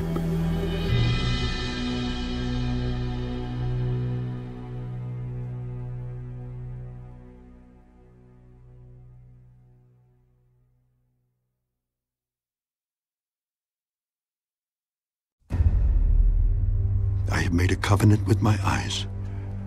Why then should I look upon a young woman? For what is the allotment of God from above, and the inheritance of the Almighty from on high? Is it not destruction for the wicked, and disaster for the workers of iniquity? Does he not see my ways and count all my steps? If I have walked with falsehood, or if my foot has hastened to deceit, let me be weighed on honest scales, that God may know my integrity. If my step is turned from the way, or my heart walked after my eyes, or if any spot adheres to my hands, then let me sow and another eat. Yes, let my harvest be rooted out. If my heart has been enticed by a woman, or if I have lurked at my neighbor's door, then let my wife grind for another, and let others bow down over her, for that would be wickedness. Yes, it would be iniquity deserving of judgment, for that would be a fire that consumes to destruction, and would root out all my increase. If I have despised the cause of my male or female servant when they complained against me, what then shall I do when God rises up? When he punishes, how shall I answer him? Did not he who made me in the womb make them? Did not the same one fashion us in the womb? If I have kept the poor from their desire, or caused the eyes of the widow to fail, or eaten my morsel by myself, so that the fatherless could not eat of it, but from my youth I reared him as a father, and from my mother's womb I guided the widow. If I have seen anyone perish for lack of clothing, or any poor man without covering, if his heart has not blessed me, and if he was not warmed with the fleece of my sheep, if I have raised my hand against the fatherless when I saw I had help in the gate, then let my arm fall from my shoulder. Let my arm be torn from the socket. For destruction from God is a terror to me, and because of his magnificence, I cannot endure. If I have made gold my hope, or said to find gold, you are my confidence, If I have rejoiced because my wealth was great and because my hand had gained much? If I have observed the sun when it shines, or the moon moving in brightness, so that my heart has been secretly enticed and my mouth has kissed my hand, this also would be an iniquity deserving of judgment, for I would have denied God who is above. If I have rejoiced at the destruction of him who hated me, or lifted myself up when evil found him, indeed, I have not allowed my mouth to sin by asking for a curse on his soul. If the men of my tent have not said, "Who is there that has not been satisfied with his meat?" But no sojourner had to lodge in the street, for I have opened my doors to the traveler. If I have covered my transgressions as Adam by hiding my iniquity in my bosom, because I feared the great multitude and dreaded the contempt of families, so that I kept silence and did not go out of the door, oh, that I had one to hear me. Here is my mark. Oh, that the Almighty would answer me, that my prosecutor had written a book. Surely I would carry it on my shoulder and bind it on me like a crown. I would declare to him the number of my steps. Like a prince I would approach him. If my land cries out against me and its furrows weep together, if I have eaten its fruit without money or caused its owners to lose their lives, then let thistles grow instead of wheat and weeds instead of barley. The words of Job are ended.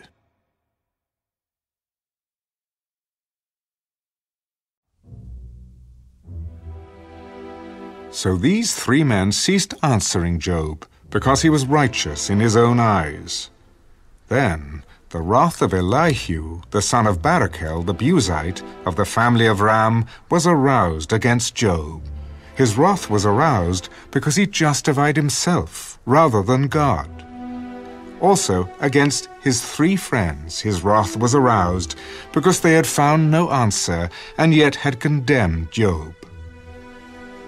Now, because they were years older than he, Elihu had waited to speak to Job. When Elihu saw that there was no answer in the mouth of these three men, his wrath was aroused. So Elihu, the son of Barachel the Buzite, answered, I am young in years, and you are very old. Therefore I was afraid and dared not declare my opinion to you. I said, age should speak, and multitude of years should teach wisdom. But there is a spirit in man, and the breath of the Almighty gives him understanding. Great men are not always wise, nor do the aged always understand justice. Therefore I say, listen to me. I also will declare my opinion. Indeed, I waited for your words. I listened to your reasonings while you searched out what to say. I paid close attention to you. And surely, not one of you convinced Job or answered his words, lest you say, we have found wisdom. God will vanquish him, not man.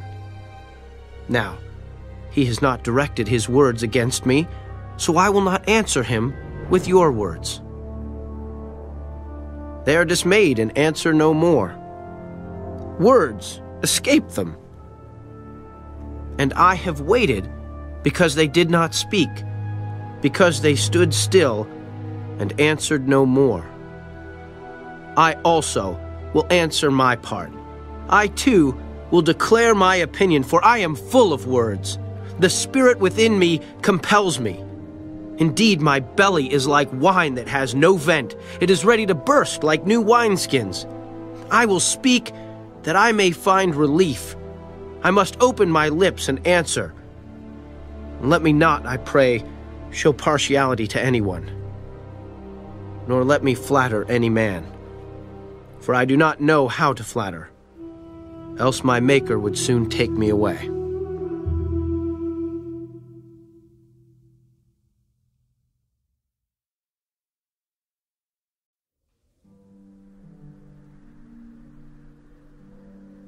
But please, Job, hear my speech and listen to all my words.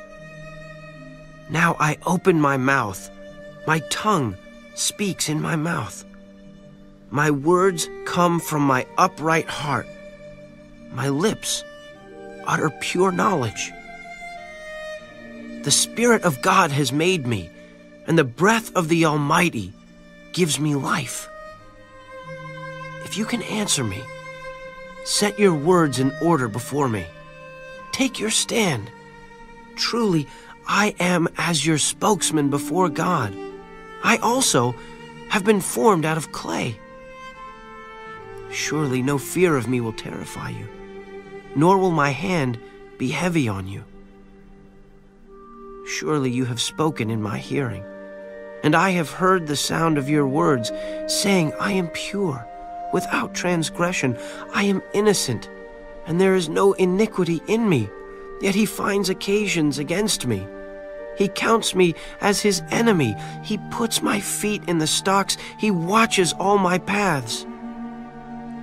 Look, in this you are not righteous. I will answer you, for God is greater than man. Why do you contend with him? For he does not give an accounting of any of his words. For God may speak in one way or in another, yet man does not perceive it. In a dream, in a vision of the night, when deep sleep falls upon men while slumbering on their beds, then he opens the ears of men and seals their instruction. In order to turn man from his deed and conceal pride from man, he keeps back his soul from the pit and his life from perishing by the sword. Man is also chastened with pain on his bed and with strong pain in many of his bones, so that his life abhors bread and his soul succulent food. His flesh wastes away from sight, and his bones stick out, which once were not seen. Yes, his soul draws near the pit, and his life to the executioners. If there is a messenger for him, a mediator, one among 1,000 to show man his uprightness, then he is gracious to him and says, deliver him from going down to the pit. I have found a ransom. His flesh shall be young like a child's. He shall return to the days of his youth. He shall pray to God, and he will delight in him. He shall see his face with joy, for he restores to man his righteousness. Then he looks at men and says, I have sinned and perverted what was right, and it did not profit me. He will redeem his soul from going down to the pit, and his life shall see the light. Behold, God works all these things, twice, in fact 3 times with a man, to bring back his soul from the pit, that he may be enlightened with the light of life. Give ear, Job. Listen to me. Hold your peace, and I will speak. If you have anything to say, answer me. Speak, for I desire to justify you. If not, listen to me. Hold your peace, and I will teach you wisdom.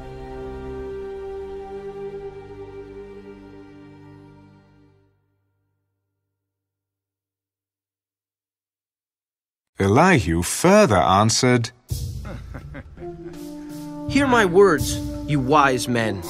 Give ear to me, you who have knowledge.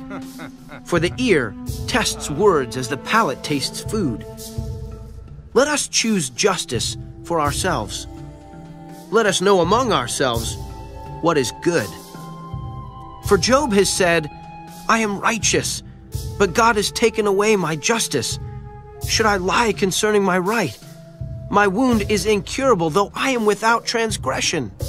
What man is like Job, who drinks scorn like water, who goes in company with the workers of iniquity and walks with wicked men. For he has said, it profits a man nothing that he should delight in God. Therefore listen to me, you men of understanding. Far be it from God to do wickedness, and from the Almighty to commit iniquity. For he repays man according to his work, and makes man to find a reward according to his way. Surely God will never do wickedly, nor will the Almighty pervert justice. Who gave him charge over the earth? Or who appointed him over the whole world? If he should set his heart on it, if he should gather to himself his spirit and his breath, all flesh would perish together, and man would return to dust. If you have understanding, hear this. Listen to the sound of my words. Should one who hates justice govern? Will you condemn him who is most just? Is it fitting to say to a king, you are worthless, and to nobles, you are wicked? Yet he is not partial to princes, nor does he regard the rich more than the poor. For they are all the work of his hands, and in a moment they die in the middle of the night. The people are shaken and pass away. The mighty are taken away without a hand. For his eyes are on the ways of man, and he sees all his steps. There is no darkness nor shadow of death where the workers of iniquity may hide themselves. For he need not further consider a man that he should go before God in judgment. He breaks in pieces mighty men without inquiry, and sets others in their place. Therefore, he knows their works. He overthrows them in the night, and they are crushed. He strikes them as wicked men in the open sight of others, because they turned back from him, and would not consider any of his ways, so that they caused the cry of the poor to come to him, for he hears the cry of the afflicted. When he gives quietness, who then can make trouble? And when he hides his face, who then can see him? Whether it is against a nation or a man alone. That the hypocrite should not reign, lest the people be ensnared. For has anyone said to God, I have borne chastening, I will offend no more. Teach me what I do not see. If I have done iniquity, I will do no more. Should he repay it according to your terms just because you disavow it? You must choose and not I. Therefore speak what you know. Men of understanding say to me, wise men who listen to me. Job speaks without knowledge. His words are without wisdom. Oh, that Job were tried to the utmost, because his answers are like those of wicked men. For he adds rebellion to his sin. He claps his hands among us and multiplies his words against God.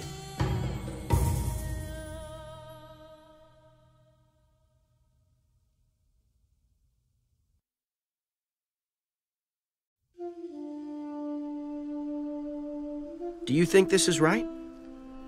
Do you say, my righteousness is more than God's? For you say, what advantage will it be to you? What profit shall I have more than if I had sinned?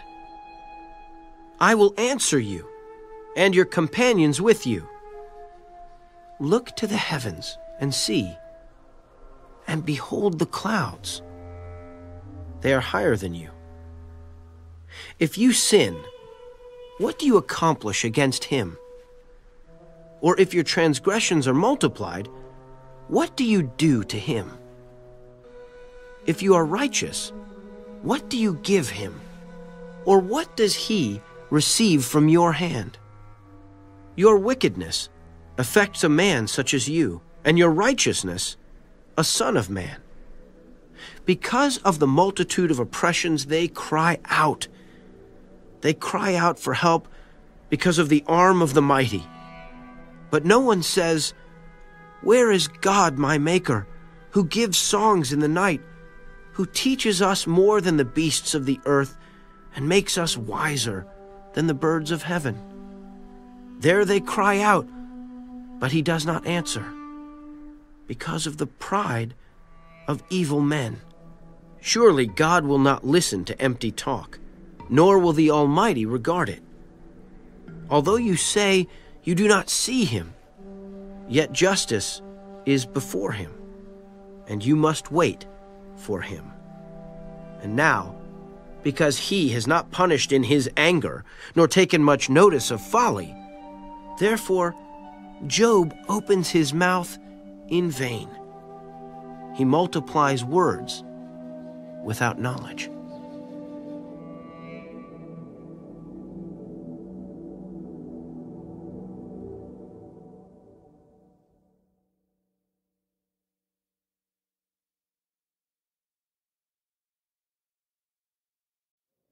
Elihu also proceeded and said, Bear with me a little, and I will show you that there are yet words to speak on God's behalf. I will fetch my knowledge from afar. I will ascribe righteousness to my Maker. For truly my words are not false. One who is perfect in knowledge is with you. Behold, God is mighty, but despises no one. He is mighty in strength of understanding. He does not preserve the life of the wicked, but gives justice to the oppressed. He does not withdraw his eyes from the righteous, but they are on the throne with kings, for he has seated them forever, and they are exalted. And if they are bound in fetters, held in the cords of affliction, then he tells them their work and their transgressions, that they have acted defiantly. He also opens their ear to instruction and commands that they turn from iniquity. If they obey and serve him, they shall spend their days in prosperity and their years in pleasures.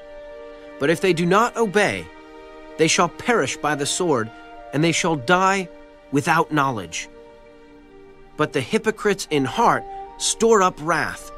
They do not cry for help when he binds them. They die in youth, and their life ends among the perverted persons. He delivers the poor in their affliction and opens their ears in oppression. Indeed, he would have brought you out of dire distress into a broad place where there is no restraint, and what is set on your table would be full of richness. But you are filled with the judgment due the wicked. Judgment and justice take hold of you. Because there is wrath, beware lest he take you away with one blow, for a large ransom would not help you avoid it. Will your riches or all the mighty forces keep you from distress? Do not desire the night when people are cut off in their place. Take heed. Do not turn to iniquity, for you have chosen this rather than affliction. Behold, God is exalted by his power. Who teaches like him? Who has assigned him his way, or who has said, you have done wrong? Remember to magnify his work, of which men have sung. Everyone has seen it. Man looks on it from afar. Behold, God is great, and we do not know him. Nor can the number of his years be discovered. For he draws up drops of water, which distill as rain from the mist, which the clouds drop down and pour abundantly on man. Indeed, can anyone understand the spreading of clouds, the thunder from his canopy? Look, he scatters his light upon it and covers the depths of the sea. For by these he judges the peoples. He gives food in abundance. He covers his hands with lightning and commands it to strike. His thunder declares it, the cattle also, concerning the rising storm.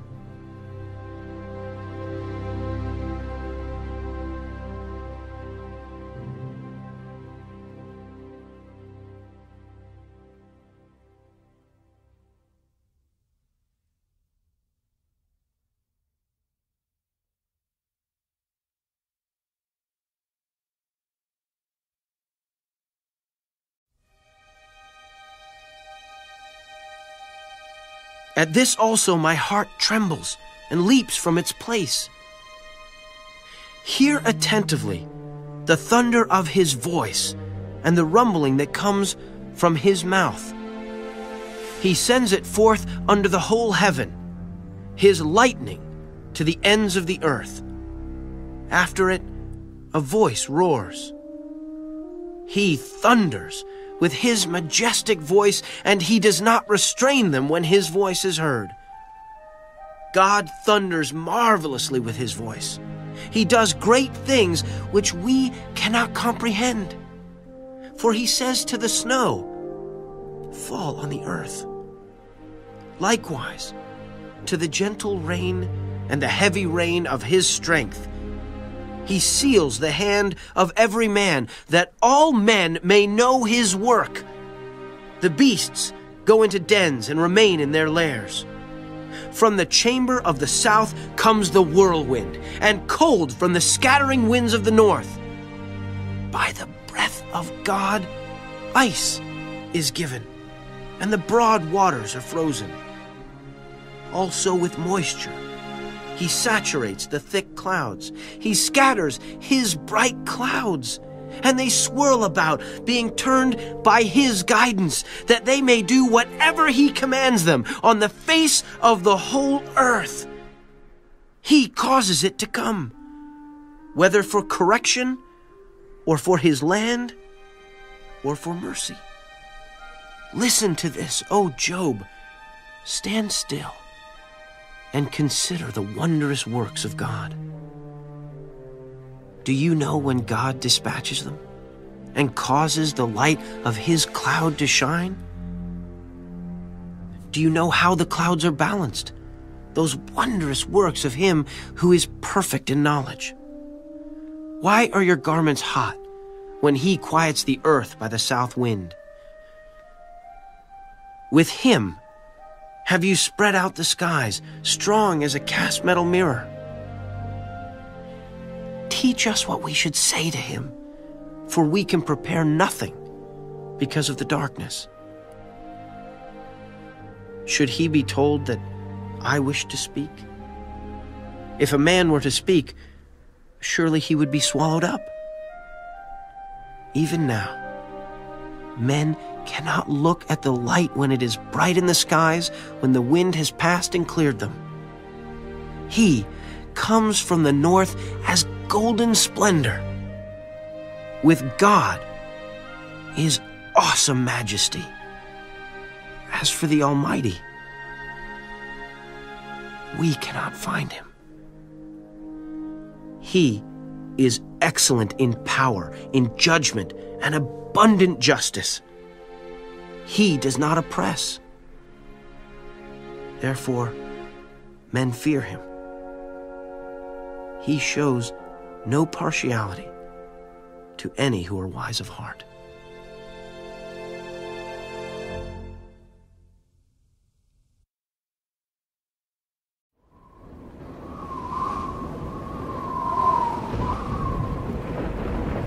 Then the Lord answered Job out of the whirlwind. Who is this who darkens counsel by words without knowledge? Now prepare yourself like a man. I will question you, and you shall answer me. Where were you when I laid the foundations of the earth? Tell me, if you have understanding. Who determined its measurements? Surely you know. Or who stretched the line upon it? To what were its foundations fastened?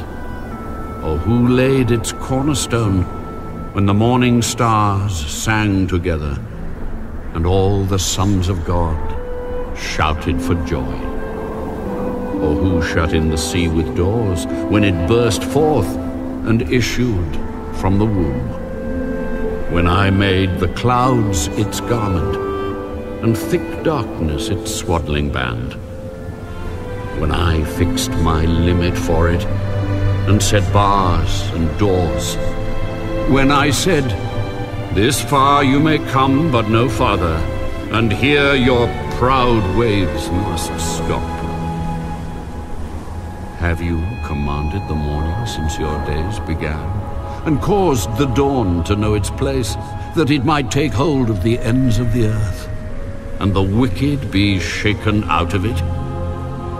It takes on form, like clay under a seal, and stands out like a garment.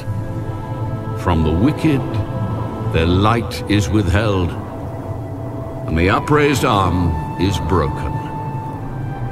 Have you entered the springs of the sea, or have you walked in search of the depths? Have the gates of death been revealed to you, or have you seen the doors of the shadow of death? Have you comprehended the breadth of the earth? Tell me, if you know all this. Where is the way to the dwelling of light? And darkness, where is its place? That you may take it to its territory, that you may know the paths to its home. Do you know it because you were born then, or because the number of your days is great? Have you entered the treasury of snow, or have you seen the treasury of hail, which I have reserved for the time of trouble, for the day of battle and war?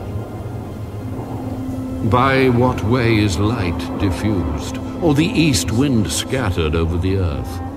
Who has divided a channel for the overflowing water, or a path for the thunderbolt to cause it to rain on a land where there is no one, a wilderness in which there is no man, to satisfy the desolate waste, and cause to spring forth the growth of tender grass?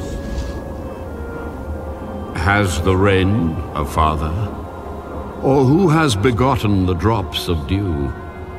From whose womb comes the ice, and the frost of heaven? Who gives it birth? The waters harden like stone, and the surface of the deep is frozen. Can you bind the cluster of the Pleiades, or loose the belt of Orion? Can you bring out Mazzaroth in its season, or can you guide the great bear with its cubs? Do you know the ordinances of the heavens? Can you set their dominion over the earth? Can you lift up your voice to the clouds, that an abundance of water may cover you? Can you send out lightnings, that they may go and say to you, "Here we are"? Who has put wisdom in the mind, or who has given understanding to the heart?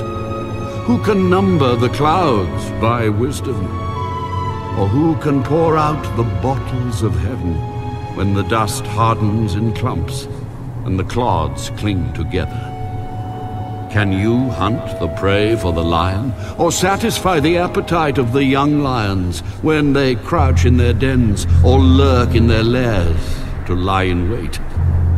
Who provides food for the raven when its young ones cry to God and wander about for lack of food?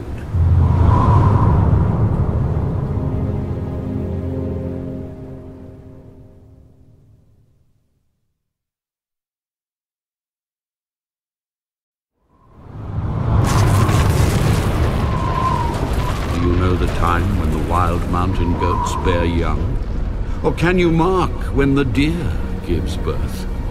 Can you number the months that they fulfill? Or do you know the time when they bear young? They bow down, they bring forth their young, they deliver their offspring. Their young ones are healthy, they grow strong with grain, they depart and do not return to them. Who set the wild donkey free? Who loosed the bonds of the onager, whose home I have made the wilderness, and the barren land his dwelling? He scorns the tumult of the city. He does not heed the shouts of the driver. The range of the mountains is his pasture, and he searches after every green thing. Will the wild ox be willing to serve you? Will he bed by your manger? Can you bind the wild ox in the furrow with ropes? Or will he plow the valleys behind you? Will you trust him because his strength is great? Or will you leave your labor to him? Will you trust him to bring home your grain and gather it to your threshing floor? The wings of the ostrich wave proudly, but are her wings and pinions like the kindly stork's? For she leaves her eggs on the ground and warms them in the dust. She forgets that a foot may crush them, or that a wild beast may break them. She treats her young harshly, as though they were not hers. Her labor is in vain, without concern, because God deprived her of wisdom and did not endow her with understanding. When she lifts herself on high, she scorns the horse and its rider. Have you given the horse strength? Have you clothed his neck with thunder? Can you frighten him like a locust? His majestic snorting strikes terror. He paws in the valley and rejoices in his strength. He gallops into the clash of arms. He mocks at fear and is not frightened, nor does he turn back from the sword. The quiver rattles against him, the glittering spear and javelin. He devours the distance with fierceness and rage, nor does he come to a halt because the trumpet has sounded. At the blast of the trumpet he says, "Aha!" He smells the battle from afar, the thunder of captains and shouting. Does the hawk fly by your wisdom and spread its wings toward the south? Does the eagle mount up at your command and make its nest on high? On the rock it dwells and resides, on the crag of the rock and the stronghold. From there it spies out the prey. Its eyes observe from afar. Its young ones suck up blood, and where the slain are, there it is.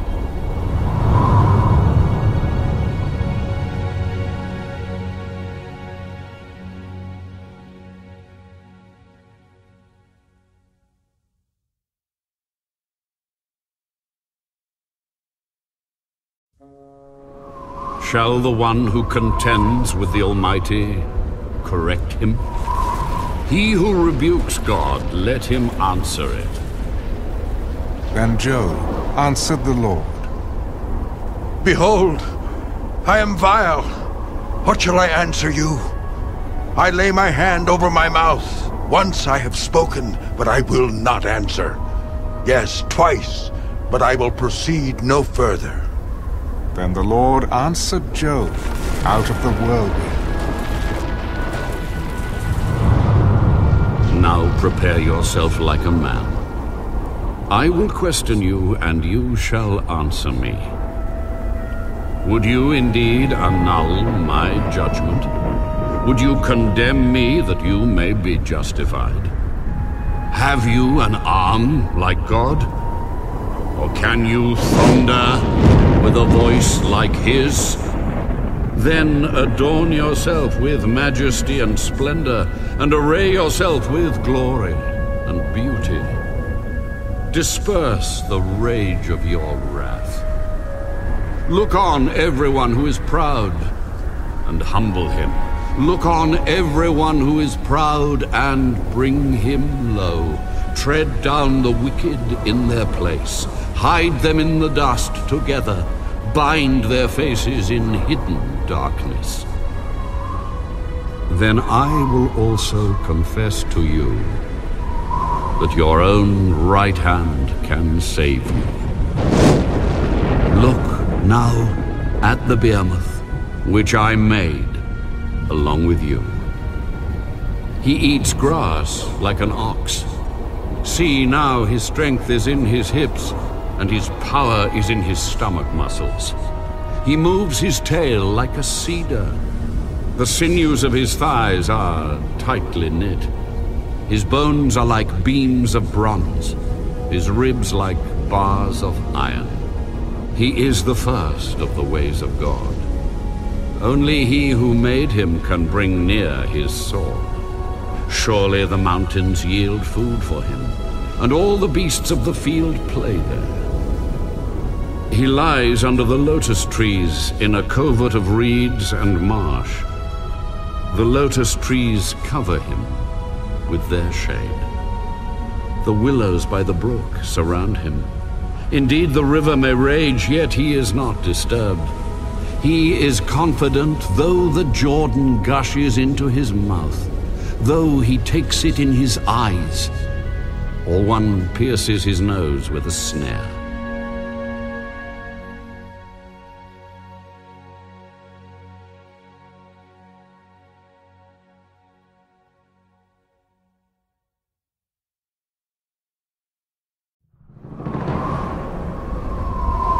Can you draw out Leviathan with a hook, or snare his tongue with a line which you lower? Can you put a reed through his nose, or pierce his jaw with a hook? Will he make many supplications to you? Will he speak softly to you? Will he make a covenant with you? Will you take him as a servant forever? Will you play with him as with a bird? Or will you leash him for your maidens? Will your companions make a banquet of him? Will they apportion him among the merchants? Can you fill his skin with harpoons, or his head with fishing spears? Lay your hand on him. Remember the battle. Never do it again. Indeed, any hope of overcoming him is false. Shall one not be overwhelmed at the sight of him? No one is so fierce that he would dare stir him up. Who then is able to stand against me? Who has preceded me that I should pay him? Everything under heaven is mine. I will not conceal his limbs, his mighty power, or his graceful proportions. Who can remove his outer coat? Who can approach him with a double bridle?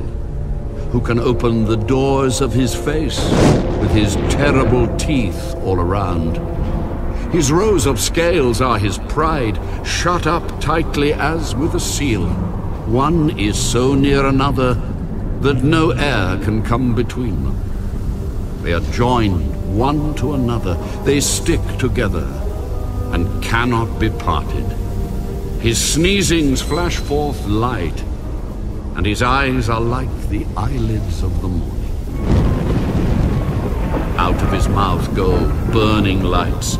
Sparks of fire shoot out. Smoke goes out of his nostrils as from a boiling pot, and burning rushes. His breath kindles coals, and a flame goes out of his mouth. Strength dwells in his neck, and sorrow dances before him. The folds of his flesh are joined together. They are firm on him and cannot be moved.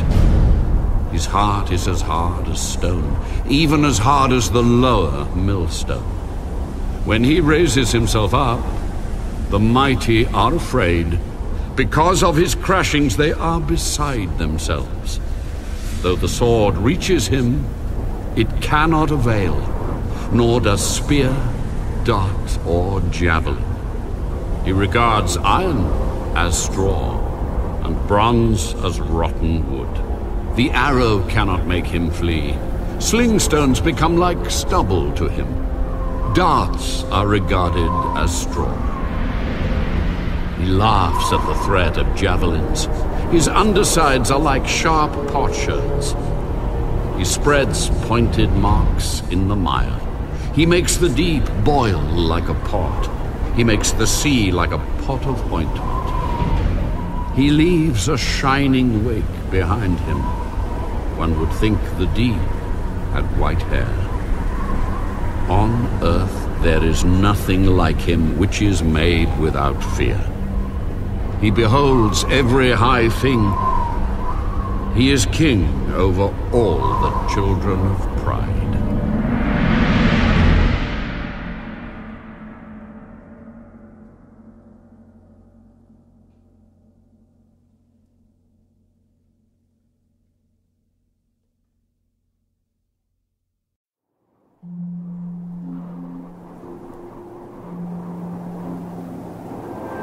I know that you can do everything, and that no purpose of yours can be withheld from you. You asked, who is this who hides counsel without knowledge? Therefore I have uttered what I did not understand, things too wonderful for me, which I did not know. Listen, please, and let me speak. You said, I will question you, and you shall answer me. I have heard of you by the hearing of the ear, but now my eye sees you. Therefore I abhor myself, and repent in dust and ashes. And so it was, after the Lord had spoken these words to Job, that the Lord said to Eliphaz the Temanite, My wrath is aroused against you and your 2 friends, for you have not spoken of me what is right, as my servant Job has. Now therefore, take for yourselves 7 bulls and 7 rams. Go to my servant Job, and offer up for yourselves a burnt offering. And my servant Job shall pray for you. For I will accept him, lest I deal with you according to your folly, because you have not spoken of me what is right, as my servant Job has. So Eliphaz the Temanite, and Bildad the Shuhite, and Zophar the Naamathite went, and did as the Lord commanded them, for the Lord had accepted Job. And the Lord restored Job's losses when he prayed for his friends. Indeed, the Lord gave Job twice as much as he had before. Then all his brothers, all his sisters, and all those who had been his acquaintances before came to him and ate food with him in his house. And they consoled him and comforted him for all the adversity that the Lord had brought upon him. Each one gave him a piece of silver, and each a ring of gold. Now the Lord blessed the latter days of Job more than his beginning. For he had 14,000 sheep, 6,000 camels, 1,000 yoke of oxen, and 1,000 female donkeys. He also had 7 sons and 3 daughters. And he called the name of the first Jemimah, the name of the second Keziah, and the name of the third Keren-Happuch. In all the land were found no women so beautiful as the daughters of Job, and their father gave them an inheritance among their brothers. After this, Job lived 140 years, and saw his children and grandchildren for 4 generations. So Job died, old and full of days.